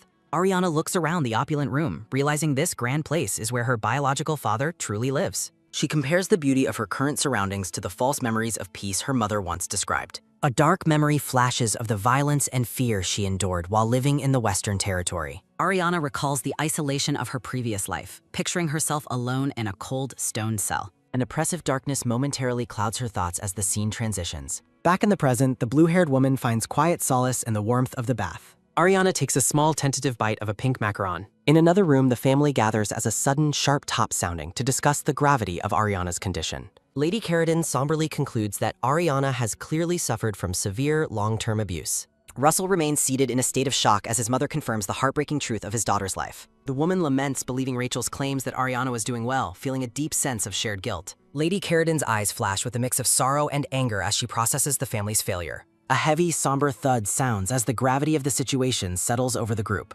Russell is overwhelmed by grief, leaning forward in his chair as a sudden, sharp rustle sounding.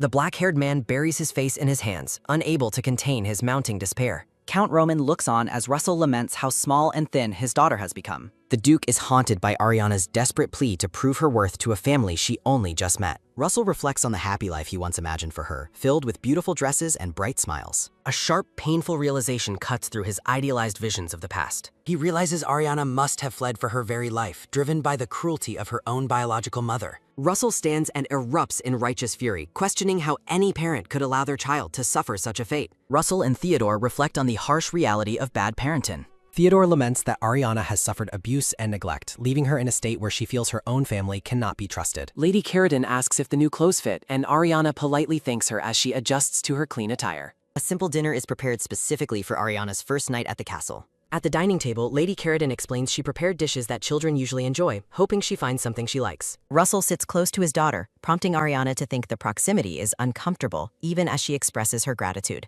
Lady Carradine is heartbroken when Ariana calls the meal fine food, sadly realizing the young woman must have been starved of quality nourishment.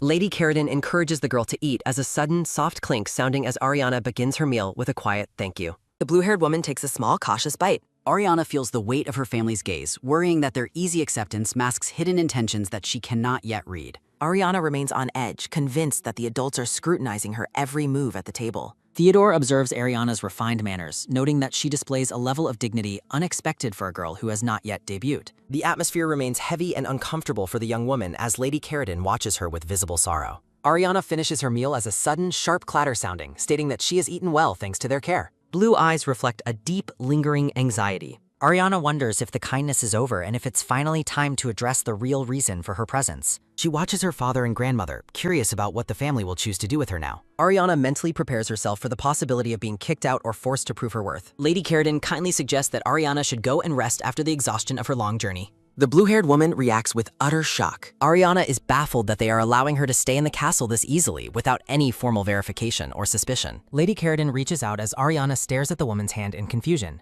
Ariana assumes the extended hand is a request for evidence, apologizing to the older woman for having nothing prepared. The young woman admits she has no proof to give, fearing she has shamed Lady Carradine's hand by coming empty-handed. Lady Carradine's jaw drops in stunned silence. A sudden soft gasp sounding as the older woman firmly takes Ariana's hands in her own. Lady Carradine looks at the girl with a gaze filled with overwhelming pity. The grandmother's hands gently squeeze the girl's smaller ones. Ariana looks up in silent bewilderment. A tender bond begins to form as they stand hand in hand. Lady Carradine leads the girl into an opulent bedroom and asks if she likes the grand, pretty space.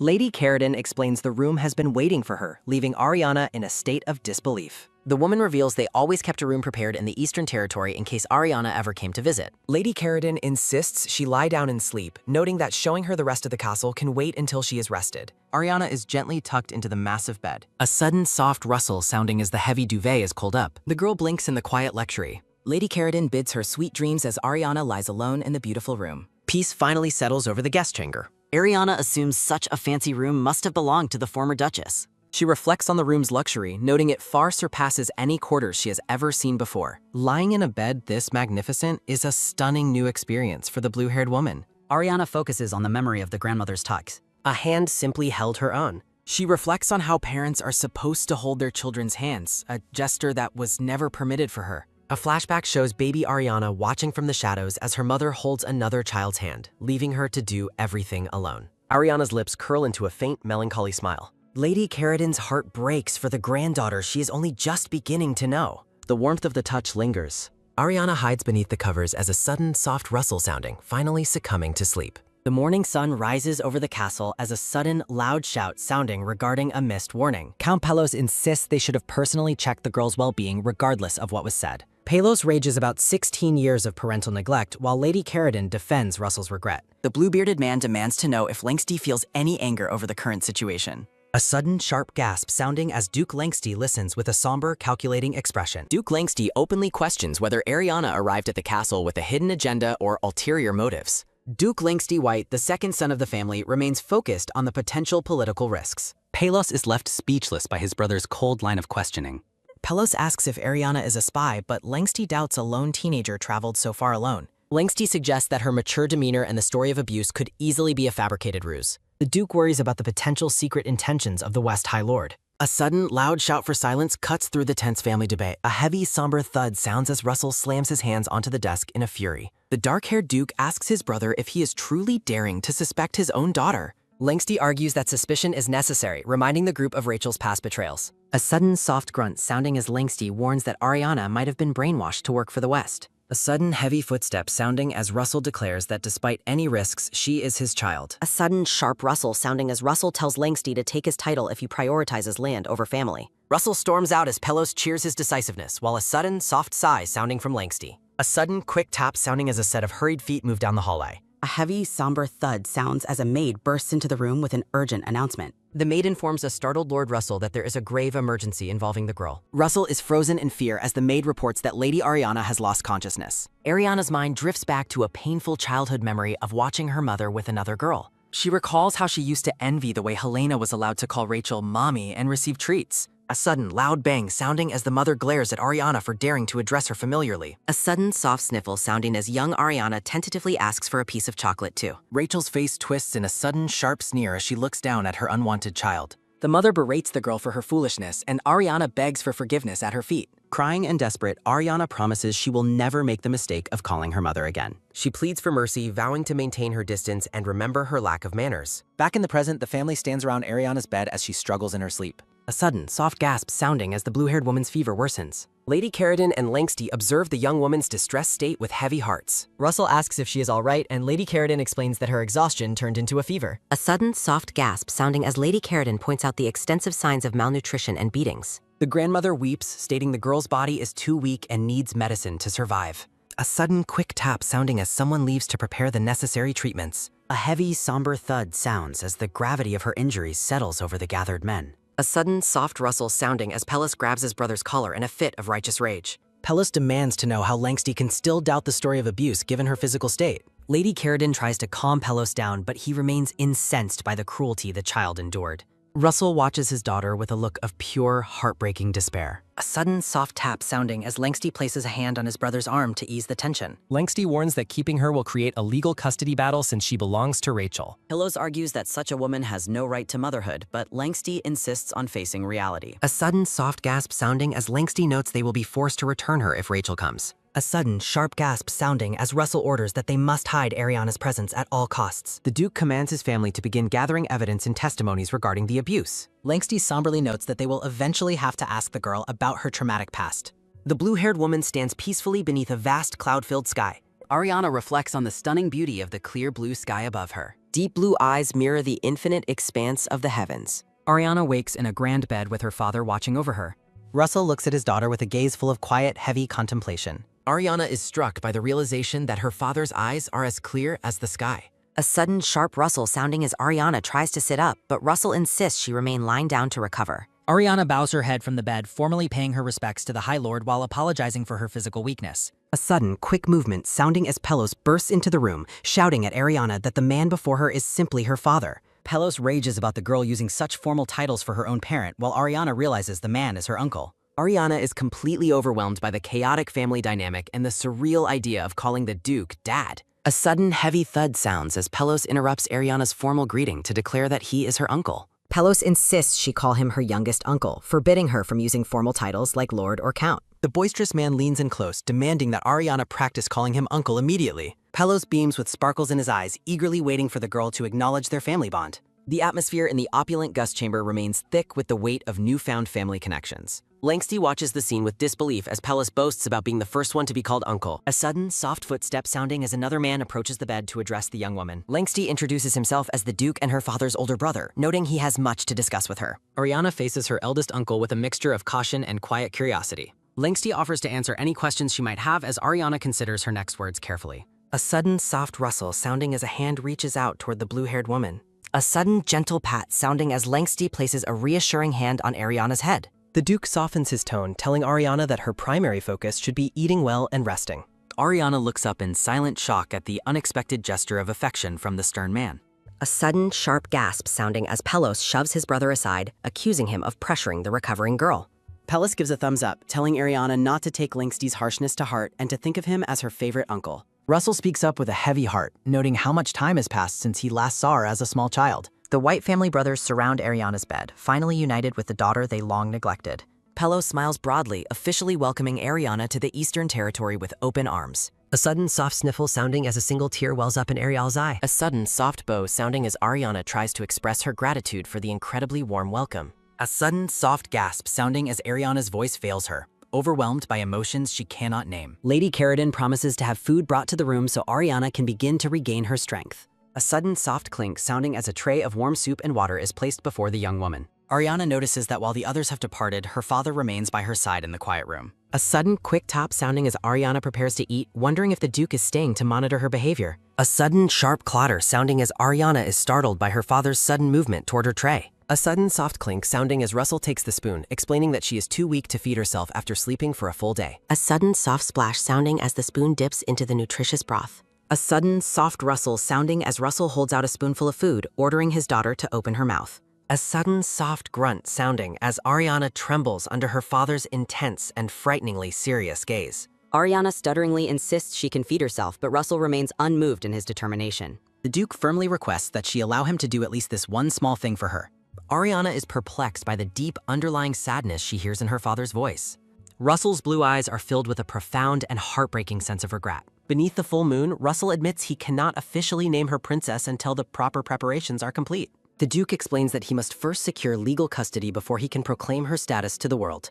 Russell looks at Ariana with surprise, asking why she hasn't questioned any of his actions or motives. He wonders why she hasn't asked about the reason for her summons as Ariana reflects on her uncle's previous suspicions. Duke Russell states he will act regardless of whatever her true intentions might be. Russell stares intently at Pescado. Her attention is taken by a sudden, soft whisper sounding as someone spots the girl with light blue hair. A masked assassin asks if they should just kill her and bring the body, and his partner confirms they should. The kneeling hooded figure marvels that Rachel is willing to go after her own biological daughter. Light cuts through the dark void. Rachel declares that their entire family fell apart because of Ariana's existence. Looking murderous, Rachel orders the men to scour the whole world if necessary to find her. Rachel demands the girl's head. The assassins plan their attack, noting the girl looks vulnerable and alone despite being next to the High Lord. Assassin believes killing her is easy. A sudden, heavy thud sounds as Pelos and Langsty seize the intruders, demanding they repeat their threats in court. The captive grumbles about being forced to betray his client's secrets, while Pelos reacts with a look of shock. Pelos recoils in horror as his attention is taken by a sudden, soft grunt sounding from the dying assassin. Pelos grumbles about the suicide, while Langsty notes that dealing with assassins is always a massive pain.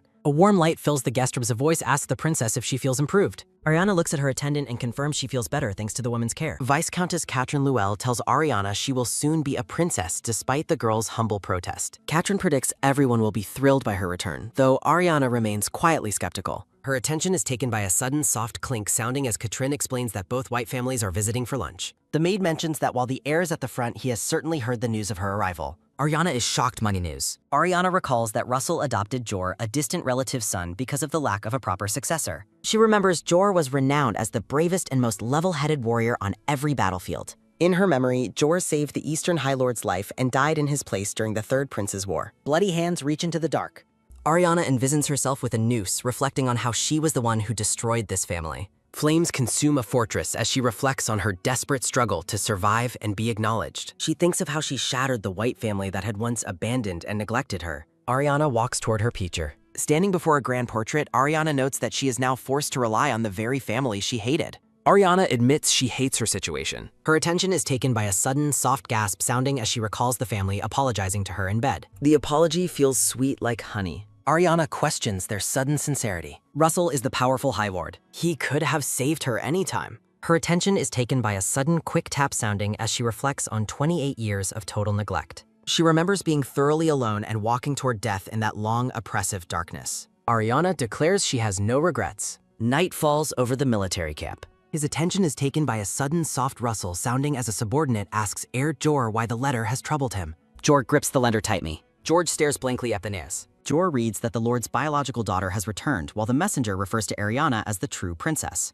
Jor reads the news with concern. The subordinate notes that as the Lord's real child, the princess must be exceptionally strong and bright. The man asks if a nobody or the brilliant daughter would be chosen, as Jor realizes Ariana is effectively the heir. His attention is taken by a sudden sharp rustle sounding as Jor internally groans at the man's constant nagging. Despite his personal annoyance, Jor decides he must address the messenger with formal politeness. Katrin notes Ariana is walking quickly and asks if she is excited about dinner, to which the princess gives a tentative agreement. The maid clarifies that the young woman is finally meeting someone her own age, Lady Isabel, causing the princess to pause in surprise. Ariana recognizes the name Isabel White and recalls seeing her at a grand party during her previous life. She remembers how the girl always wore striking red dresses that suited her perfectly and captivated everyone's attention. Katrin explains that Isabel personally advised the Lord on the princess's pink room and dresses, believing all girls naturally love the color. Ariana stands alone in her pink gown, simply wishing for a pleasant meal. A sudden, soft rustle sounding as the blue-haired woman offers a gentle smile and thanks Katrin for her assistance. At the dinner table, the atmosphere is formal as someone asks if the princess has already met their guest. Isabel White is introduced as the vibrant and outspoken second daughter of the White family. Countess Bryant White tells Isabel to be quiet and not bother Ariana, who has endured much physical and emotional stress. A sudden, sharp clatter sounding as the doors are opened and a servant formally announces the arrival of Princess Ariana White.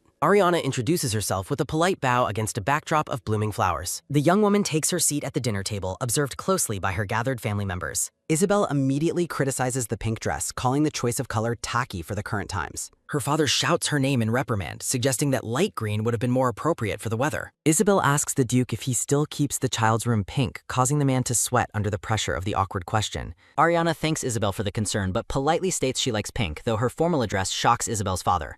Isabel leans forward and firmly identifies herself as the princess's cousin. A sudden, loud laugh sounding as the Count apologizes for his daughter's bluntness and encourages the two girls to get along. Ariana maintains her formal distance by addressing him as Count, which prompts Isabel to complain about the lack of familial titles. Isabel acknowledges that they have actually met once before and thanks the princess for her help at that time. A sudden, soft clink sounding as the family begins their meal in the opulent, high-ceilinged dining hall. A man notes that Ariana is truly full of grace as she begins to eat her dinner. A sudden, soft sigh sounding as the princess offers a simple thanks for the compliment. She internally reflects on how she mastered such etiquette through painful training just to stand beside the third prince. Ariana recalls the scars on her back, representing her desperate struggle to survive and receive basic human treatment. Despite her outward composure, she admits to herself that the formal situation is incredibly uncomfortable. The princess watches her cousin carefully as the meal continues in relative silence. A sudden, sharp gasp sounding as a voice suggests that Isabel could learn a great deal about behavior from Ariana. A sudden, heavy thud sounds as Isabel slams her hands onto the table in a sudden burst of energy.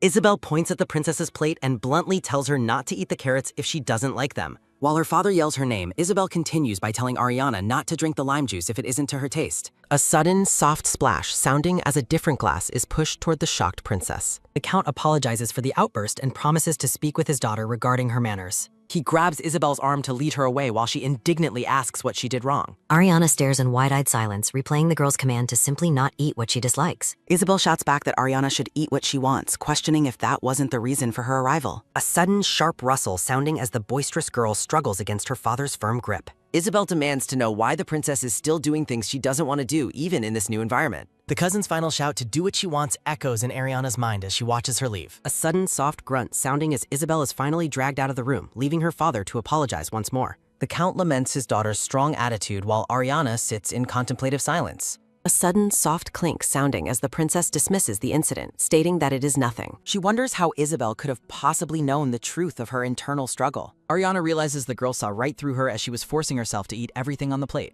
She admits she was eating without regard for her own preferences just to maintain a perfect appearance. A sudden, soft rustle sounding as the princess feels a rare sense of gratitude that someone finally noticed her true feelings. After the meal, the Duke gathers the men and Ariana to ask her several direct questions about her intentions. Ariana prepares herself for the interrogation and gives him her full permission to proceed. The Duke asks what she truly wants from them, and she declares her desire to stay at Chase Castle until she reaches adulthood. Ariana asks the Duke for permission to keep the White family name until she reaches adulthood. The Duke is taken aback, insisting that she should remain with the family even after she becomes an adult. A sudden, sharp rustle sounding as the Count turns to the Duke, seeking his agreement on the princess's permanent stay. A sudden, soft gasp sounding as the Duke stares at Ariana with an intense, unreadable gaze. Ariana internally questions if he is reading her mind before outwardly asking for nothing more than a place to live at Chase Castle to take care of herself. The blue-haired princess promises that her presence will not be a wasted investment and that she will eventually repay their kindness twice over. A sudden, soft rustle sounding as the Duke's expression remains stoic during the conversation. The Duke internally reflects on how every word the girl speaks feels like it is piercing his chest. He remembers learning about the horrific abuse Ariana suffered at the Bronte estate through the testimony of dismissed maids.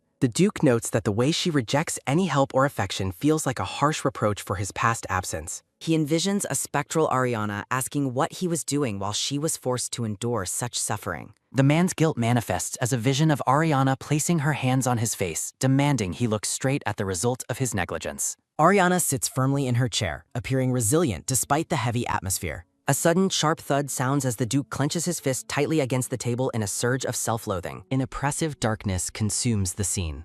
The Duke and Ariana sit opposite each other in the vast, quiet dining hall as the sun begins to set. The princess looks toward the window with a distant expression. A blonde-haired girl holds a cockon. The Duke continues to be haunted by the question of what he was doing while Ariana's life was being destroyed. In his vision, the princess stands over him with a noose around her neck, forcing him to acknowledge her pain. The spectral voice asks if he truly believed she could survive without experiencing hell. A moment of dark, silent reflection. The Duke imagines her declaring her deep resentment toward him and questioning how she could feel otherwise. He reflects on the cruelty of her being born only to be neglected and abandoned. A memory surfaces of Ariana on her knees, surrounded by the sharp blades of those who meant her harm. Her wide-eyed terror in the past contrasts sharply with her current composure. A sudden, soft rustle sounding as the princess's lips curve into a gentle, polite smile. Ariana brightly claims that she could never possibly resent the parents who gave her life, shocking those at the table with her facade. The Duke watches her with a deeply troubled expression. A sudden, soft sigh sounding as he offers a faint, sorrowful smile. The Duke tells Ariana she doesn't need to treat their help as a debt and promises she will officially become the Princess of Eastern Command. The man with glasses explains he is gathering evidence to regain legal custody of her and prepare for any tricks from Western Command. Ariana asks if the maids he dismissed are the witnesses he plans to use to prove her case. The man mentions they have someone even more powerful and influential to support their cause. The group continues their dinner discussion. The Count notes that the testimony of such a powerful figure would be worth more than 100 maids. A sudden, soft rustle sounding as the Duke agrees with the assessment. Ariana offers a formal smile and states she looks forward to working with the Eastern High Lord. The scene shifts abruptly away. The focus moves to Maho Castle in Northern Command, where men discuss the arrival of a new Marquioness. Duke Toshio Hearn expresses his pleasure at the news, noting he has struggled with political power plays without a wife. Lord Andre Hearn questions if it is too early to be preparing her chambers and staff. A sudden, sharp rustle sounding as a servant announces that his lordship has finally arrived at the castle. A silver-haired man riding a black horse arrives at the gates under the night sky.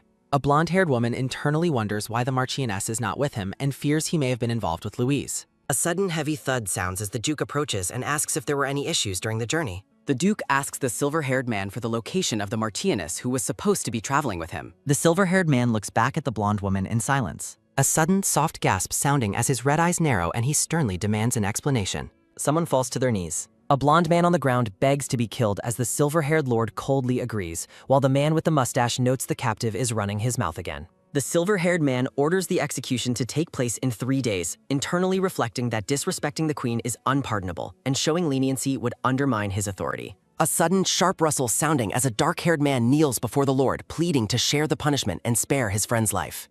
A sudden, soft laugh sounding as the silver-haired man offers a cruel smile and agrees to spare the man's life because of such impressive loyalty. The Lord orders the red-haired woman, Louise, to strip both men and deliver 20 lashes to each, which she acknowledges with formal obedience. As they walk, the silver-haired man reflects on his foolishness for trusting someone named Isaac, while the man with the mustache asks to show him something important. The Lord turns back with a calm expression and gives the command to bring the others inside. The man with the mustache explains that they recently engaged in a skirmish with Paganus and kept several young children as hostages. The silver-haired man's red eye narrows in a cold, calculating gaze. A sudden soft grunt sounding as the 2 dark-haired children glare up at the Lord with teeth bared in fierce defiance. A sudden, sharp rustle sounding as the young girl captive struggles against the ropes binding her. A sudden loud scream sounding as the 2 children lunge forward in a desperate final act of rebellion.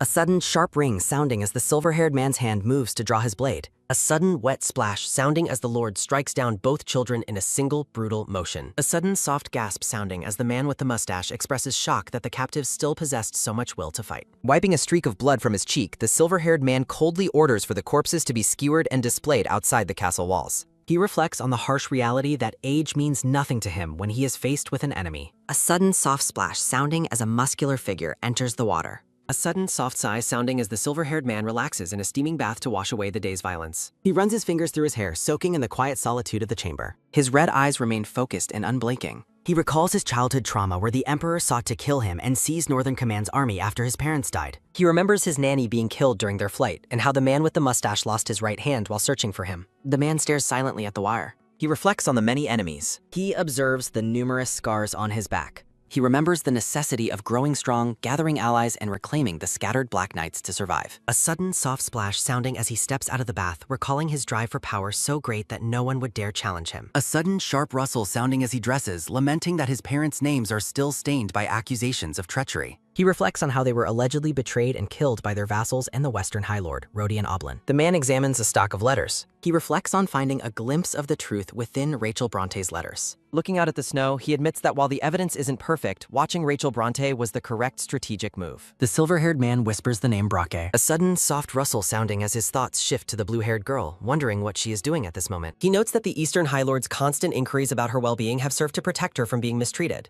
He decides that if she is being mistreated, even in the Eastern Command, he will refuse to let it slide. He observes that the girl has eyes just like his and reminded him of his own childhood self. He admits to himself that this is perhaps why he grew so attached to her. A sudden, soft sigh sounding as he sits alone in a grand, darkened room.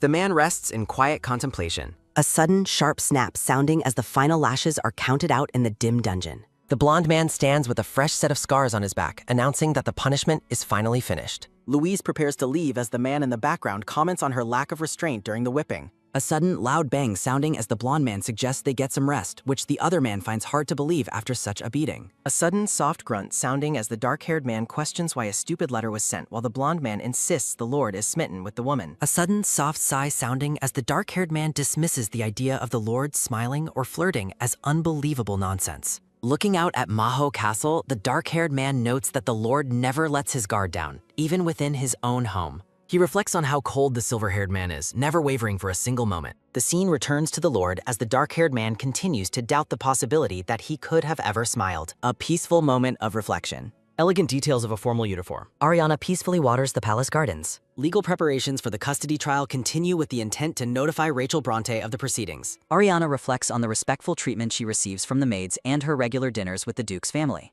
She contrasts her past of constant housework in the West with her current life of leisure in the Eastern Territory. Chibi Ariana struggles to adapt to having so much free time.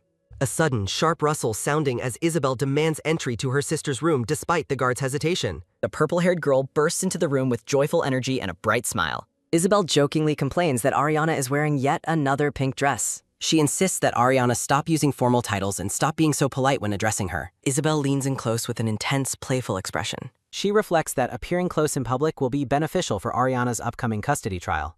The two sisters share a warm, smiling moment together in the sunlight. A sudden, soft laugh sounding as Isabel glows with happiness. Isabel excitedly pulls Ariana along, explaining that they must begin immediate preparations for the festival. She describes the Festival of Abundance, featuring prayer for harvests, delicious food, and bustling merchants. Ariana listens with surprise as Isabel takes charge of the day's activities. Isabel claims the Duke has no fashion sense and vows that her big sister's help is necessary. She promises to find a dress that fits the festival's festive atmosphere perfectly for her sister. Ariana offers a quiet, appreciative smile. An ominous shadow shifts the scene. A messenger informs the Duke of the West that Ariana has finally been located in the Eastern Territory. The brown-haired man listens grimly as his subordinate asks for their next course of action regarding the news. A sudden soft chuckle sounding as the Duke reveals a malicious, knowing grin. A carriage travels through the city. Inside the carriage, Isabel asks Ariana to confirm if the rumors of her mother's abuse were true. Ariana describes being locked away and starved, causing Isabel to react with vocal outrage at such cruelty toward a daughter. Ariana calmly confirms the painful reality of her upbringing, despite being a biological daughter. Isabel watches her sister with silent concern. Isabel reassures Ariana that the Duke of the East is a kind man who even cries in secret. She emphasizes just how much their father missed Ariana during her long absence. Ariana smiles, touched by her sister's words. A sudden, soft squish sounding as Isabel playfully pinches Ariana's cheek. Isabel encourages Ariana to express her true anger or even curse if she feels the need to. She gently scolds her sister for forcing a polite smile instead of showing her real emotions. The sisters look at each other with understanding. Isabel declares that Ariana doesn't need to play the role of a good girl anymore. A moment of deep, silent connection. A sudden sharp rustle sounding as a servant announces they have finally arrived at the dress shop. Ariana gazes at her sister with genuine gratitude.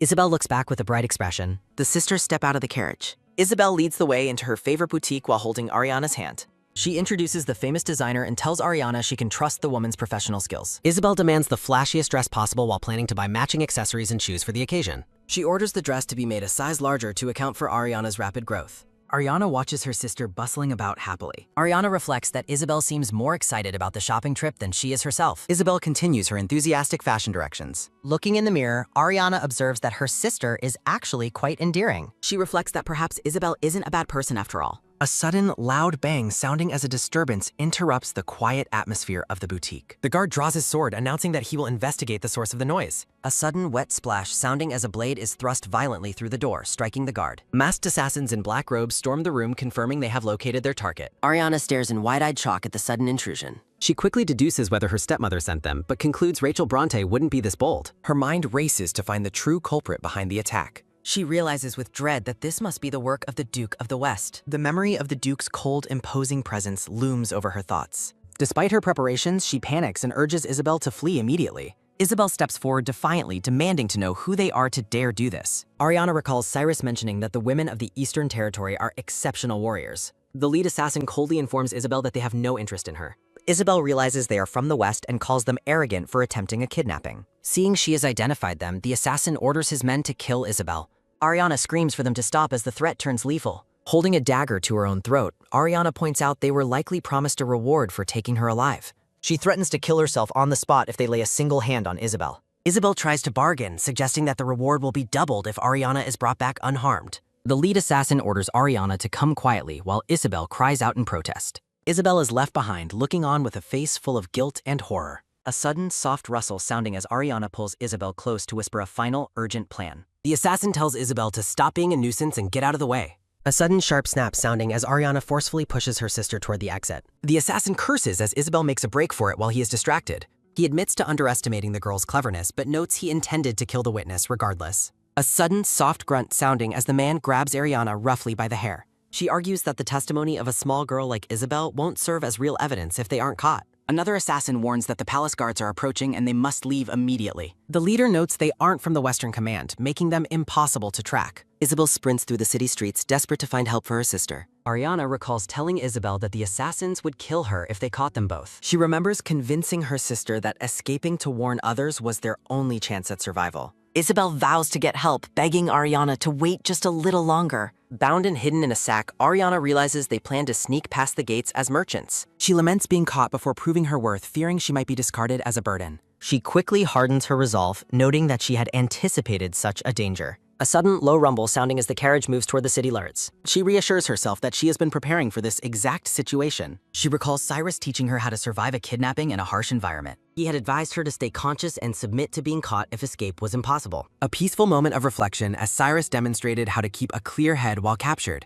Ariana reflects on his arrogant eyes and lazy tone, which she once found infuriating. She realizes that in this moment of crisis, she truly views him as her teacher. Following his instructions, she explains that she left extra space in her bindings during the struggle. A sudden sharp rustle sounding as she begins the difficult task of freeing her hands. With a determined look, she successfully slips her hands out of the loosened ropes. She notes with relief that they failed to properly check the belongings she has hidden. Ariana reflects on her kidnapper's oversight, noting they never imagined a noble girl would carry several concealed daggers. A sudden soft rustle sounding as Ariana carefully peeks out from beneath the wagon's heavy covering. She watches her captors with intense focus, realizing with dread that she is being held by dangerous assassins. Looking out over the wagon's edge, she concludes that achieving a successful escape will not be an easy task. Seeing the city gates ahead, Ariana realizes she must time her jump perfectly before they leave the safety of the town. She recalls the assassins easily overpowering the Knights of the White family, concluding she cannot afford to jump recklessly. She reflects that while Isabel has gone for help, it will take far too much time for rescue to arrive. She remembers Cyrus advising her that her best chance in an emergency would be to alert a nearby guard post. Her mind races toward a desperate new plan.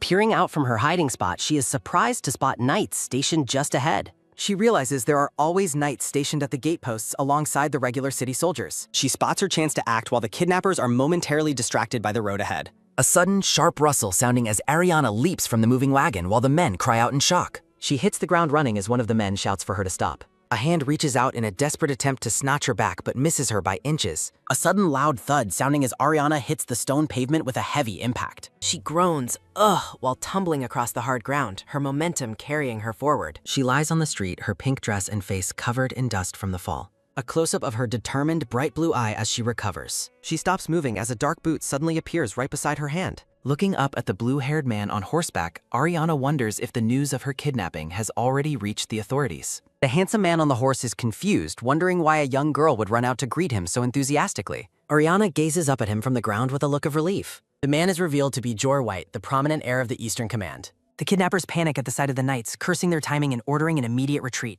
George White calmly draws his blade to deal with the fleeing criminals. A sudden, wet splash sounding as Jor strikes down the attackers, ordering his men to leave two alive for questioning. He looks down at her and notes that she is quite lucky to have crossed his path. Kneeling before her, Jor remarks that if he hadn't arrived, she would have certainly met a grim fate. She reflects on the harsh reality that a child ultimately only has their parents to rely on. The Duke of the West reflects that the sentimental Duke of the East would have surely taken in his daughter. He holds a sealed letter identifying the sender as the most powerful witness currently available to testify. The letter details the witness's account of how the second Bronte daughter was mistreated and offers testimony to clear her name. The brown-haired man considers a bribe but decides the witness is not motivated by money, leading him toward a darker plan. A sudden soft sizzle sounding as the Duke burns the testimony, deciding he must use a more drastic method. A tied assassin defiantly claims he will never talk as Jor and Ariana oversee the interrogation. George jokes about losing teeth affecting pronunciation, while Ariana notes she is learning much from him. He tells the prisoner he will list several suspects and expects the man to nod if he hears the right name. A sudden, sharp thud sounding as Jor kicks the tied man, asking if he can manage such a simple task.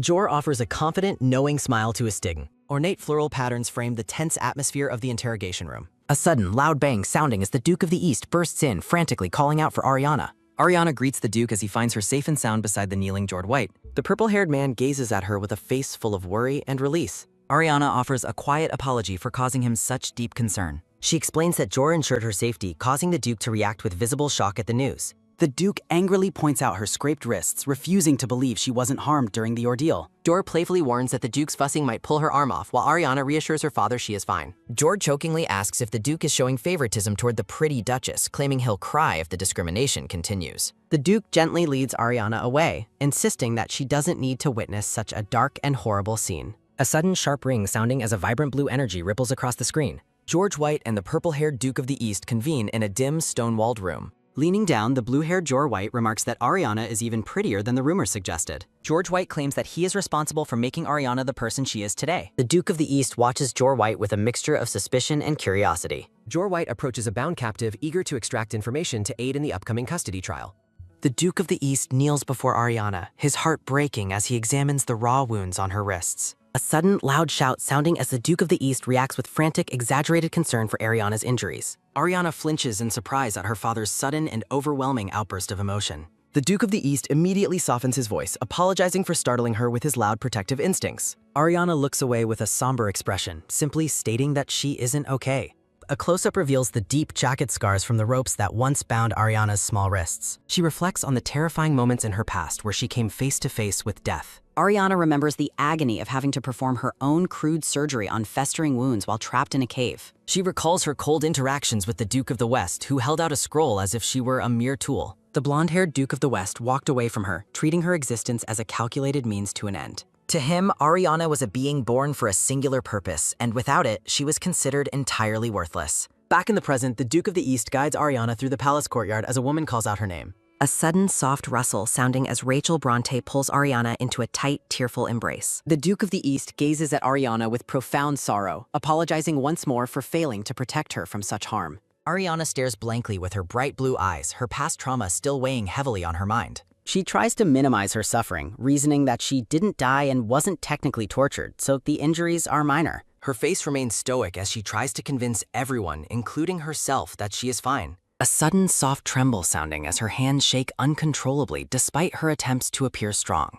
Later, a maid tends to Ariana as she sits atop her grand ornate bed in the royal chambers. The maid urges her to rest, but the moment is interrupted by Isabel bursting into the room with a shout. A sudden loud thud sounding as Isabel throws herself at her sister, sobbing with relief that she is alive. Isabel's face is a mask of pure grief and guilt as she cries over Ariana's ordeal. The young girl wails uncontrollably, burying her face in the bedsheets beside her sister. Watching her sister's intense reaction, Ariana realizes that her family truly cares for her in a way she never expected. Isabel vows to train harder with her sword so that she can personally protect Ariana from any future danger. Ariana looks at her sister with wide, surprised eyes, touched by the depth of her devotion. The scene shifts to the Grand Hall where the leadership declares they cannot let this kidnapping go unpunished. The Duke of the East and his advisors conclude that Rachel must be behind the attack and decide they must respond. Ariana stands tall amidst white lilies, her presence commanding and ethereal in her pink gown. She offers a gentle, determined smile, showing she is ready to face the coming storm. Ariana asks to join the council meeting, and the Duke of the East eventually agrees to let them discuss the matter together. A bespectacled aide informs the group that the custody hearing at the Supreme Court is set for early May. Ariana deduces that the Duke of the West already knows her location and will move to destroy any incriminating evidence. She envisions the Duke of the West as a predatory serpent, cold and calculating, with spies hidden throughout the empire. A close-up of her focused blue eye as she anticipates how he will target her planned evidence and witnesses. A sudden, sharp bang sounding as Ariana slams her hands onto the table, ordering the men to prepare for action. She realizes with mounting dread that the chief of investigation is likely the next target in the Duke's plan. A sudden, loud crash sounding as a frantic messenger bursts into the room with urgent news. The messenger reports that the chief of investigation, who was scheduled to testify, has suddenly vanished. Ariana's eyes widen in shock as her worst fears regarding the Duke's interference are confirmed. Deep in the woods, a horse stands over a fallen body, confirming the witness has indeed gone missing. A sudden, wet splash sounding as fresh blood stains the grass near the site of the abduction. Back in his study, the Duke of the West smirks with cold satisfaction, clearly behind the recent disappearance. Ariana grimly admits they were outsmarted by the Duke's quick wits, realizing the battle for her future has only just begun. The blue-haired Jor White suggests that their opponent likely doesn't know about their other witness, Duchess Laventa, while the Duke of the East notes that Duchess Bronte's fear of the Duke of the West kept her silent about her own mistakes. Standing before the seated men, the Duke of the East asks if the assassins talked, only to have Jor explain they died prematurely, though he maintains their testimony wouldn't have been very helpful.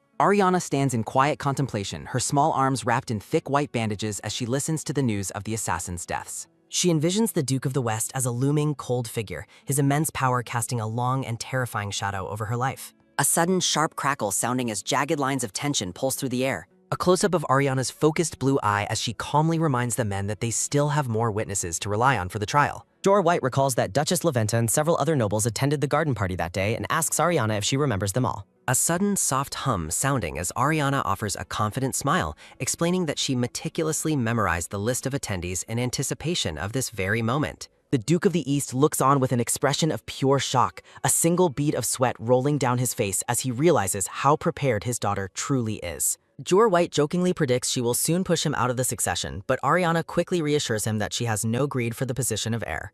She notes that such a move is necessary because even the smallest bit of information could plant a seed of doubt in the minds of the people. A close-up reveals Jor's internal realization that while Ariana has never seen a courtroom, she already possesses a natural talent for swaying its atmosphere. A symbolic illustration shows Lady Justice standing between a judge and an archbishop, representing the shared power they hold in overseeing the trial and making a final judgment. The Duke of the East sits in thought, considering the advantage of having Cardinal Iodes, a man known for his care of children, sitting on the bench. Ariana starts to rise in surprise at the mention of petitioning the Emperor, but the Duke of the East gently urges her to stay seated while they talk. She worries that her father is already under heavy scrutiny from the crown and questions whether taking such a massive risk is the right move for him. Jor White watches her with a serious and analytical expression, his eyes reflecting the gravity of the legal battle ahead. He rests his chin on his hand, silently observing the young girl who continues to surprise him with her tactical mind. Later in the office, Jor playfully complains that his father hasn't offered even a single word of praise for his recent victory in the war. The Duke of the East offers a dry, minimalist compliment, causing Jor to laugh at how half-hearted and dismissive his father's reaction is. Jor asks if the Duke is in such a gloomy mood because of his lingering guilt and complicated feelings toward Ariana. Ariana is depicted as a girl who is clever beyond necessity and possesses a resolve that leaves absolutely no room for error. The Duke reflects on how she watched a cruel interrogation without even blinking, showing a level of stoicism that deeply troubles him. A dark thought lingers over the scene, questioning the terrifying conditions she must have endured to become so desensitized to violence. A sudden soft sigh sounding as the Duke looks down with a face full of sorrow, his eyes showing the weight of his regrets. While Jor sees Ariana as a highly useful and smart young lady, the Duke of the East firmly declares that he has no intention of ever using her for his own gain. He envisions a peaceful future for her, wishing for her to live comfortably like other children while enjoying pretty clothes and delicious food. Jor looks away in silence, acknowledging the Duke's protective instincts but clearly still thinking of the practical steps they must take. George White prepares to depart on his horse, his face set in a determined and serious expression as he leaves the palace grounds. Ariana stares forward with a cold, intense gaze, her expression making it clear that she has no desire to live as a passive doll for others to control. Jor encourages his father not to be so gloomy as they conclude their meeting in the expansive book-filled study. The Duke of the East reflects on the painful reality that he abandoned her for years and realizes that his daughter likely hates him terribly for it. Jor White notes that knowing her hatred is actually a relief because it means the Duke simply needs to take the first step and ask for her forgiveness. A sudden, soft rustle sounding as Ariana lies on the floor of her bedroom, completely absorbed in the many books she has gathered from the library. She finds the quiet moment relaxing, but feels a strange sense of guilt for being idle when so many people are working toward her future. The Duke of the East calls out from outside her door, causing Ariana to jump up in shock as she realizes she was caught lying on the floor. A sudden, sharp gasp sounding as she frantically worries about her messy hair before granting him permission to enter the room. Ariana offers a deep and elegant curtsy as the Duke of the East enters, his tall stature looming over her as she greets him. She peeks up at him with wide, curious eyes, her hands clasped together as she waits for him to speak. The Duke looks down at her with a remarkably proud and satisfied expression, a soft, sparkly aura surrounding his face. He tells her she shouldn't feel obligated to stand up every time he visits, but Ariana insists she couldn't possibly greet a man of his rank while lying down. When he asks if she is bored, Ariana happily explains that she has been enjoying the many interesting books he allowed her to take from the library. A sudden soft hum sounding as an awkward silence settles between them before Ariana finally asks if he has something specific to say to her. The pair begins to walk together through the sun-drenched grand corridor of the palace, the tiny girl appearing dwarfed by the massive duke. Ariana's eyes dart sideways as she begins to panic, wondering if she's about to be kicked out of the palace for some unknown reason. A sudden soft tremble sounding as she worries if she should have been more proactive with the housework to prove her usefulness to the duke.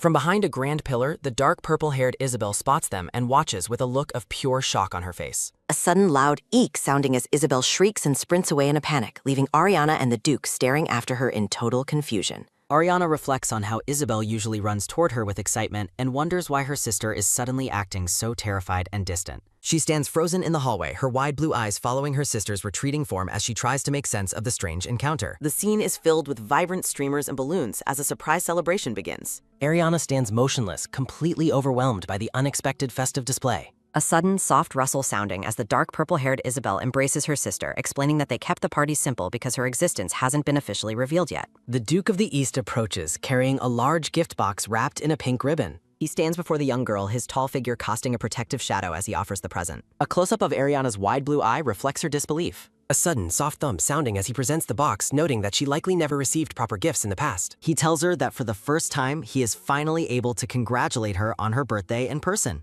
A sudden, soft gasp sounding as tears well in Ariana's eyes, and she desperately commands herself to stay composed despite the surging emotion. She reflects on the need to maintain her dignity while grappling with the unfamiliar concept of a birthday celebration. Ariana struggles to suppress her feelings, reminding herself that she must not show even a hint of weakness or vulnerability. A sudden, sharp sob sounding as her resolve finally breaks and she lets out a cry of pure, raw emotion. The Duke of the East kneels down and pulls his weeping daughter into a warm, comforting embrace. A sudden loud boom sounding as thunder rumbles over the dark mansion where a cruel voice mocks someone for hiding. In a dimly lit room, a woman informs the Duke of the West that the scandals are worsening and Victoria refuses to leave her bedroom. She is visibly shaken when he mentions that the Duke of the East will likely use abuse allegations as a pretext for a custody trial. The Duke of the West calmly reveals he has already eliminated potential witnesses and worries that the empathetic Cardinal Eodes might oversee the proceedings. A sudden, sharp slap sounding as a hand strikes with violent force. He grabs the woman's hair and sneers, warning her to prepare herself properly and avoid further tarnishing his honor. Back at the palace, Ariana is surrounded by people offering gifts, realizing her life has taken an unimaginable turn. Surrounded by white lilies, she feels a sense of tender affection and warmth that she struggles to put into words.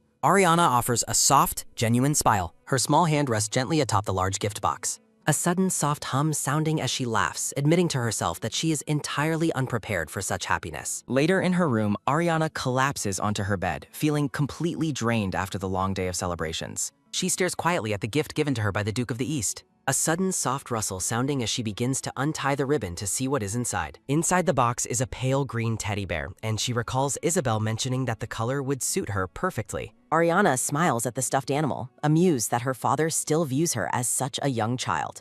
A sudden soft rustle sounding as she pulls the bear close, realizing that for some reason, she doesn't mind the childish gift at all. The days at the palace pass in a blur, and soon the night before the custody hearing arrives. Ariana walks through the moonlit gardens, unable to find the sleep her father urged her to take. She informs the man following her that she only intends to take a brief walk and asks him not to tail her. The dark-haired guard with a scar on his cheek, Sir Lannister, insists that he must stay close following the Duke's orders for her protection. Ariana asks him to speak freely and treat her casually, noting that she hasn't officially become a duchess yet. A sudden, quiet hush sounding as Ariana notes that while the guard is right beside her, his presence is almost impossible to detect. The memory of people from the north flashes through her mind, and she silently hopes that they are all doing well. She realizes it might be many years, perhaps even the rest of her life, before she ever sees them again. Ariana asks Lannister if Eastern Knights can mask their presence like Northerners, but he explains the Northern sheath is a unique magic exclusive to them. She questions if he could sense a cloaked Northerner, and he asserts that the White Knights of the East are the equals of the Northern Black Knights. A sudden sharp snap sounding as the knight's head whips around toward the shadows. He surveys the area before reporting that there is no one currently hiding in the vicinity.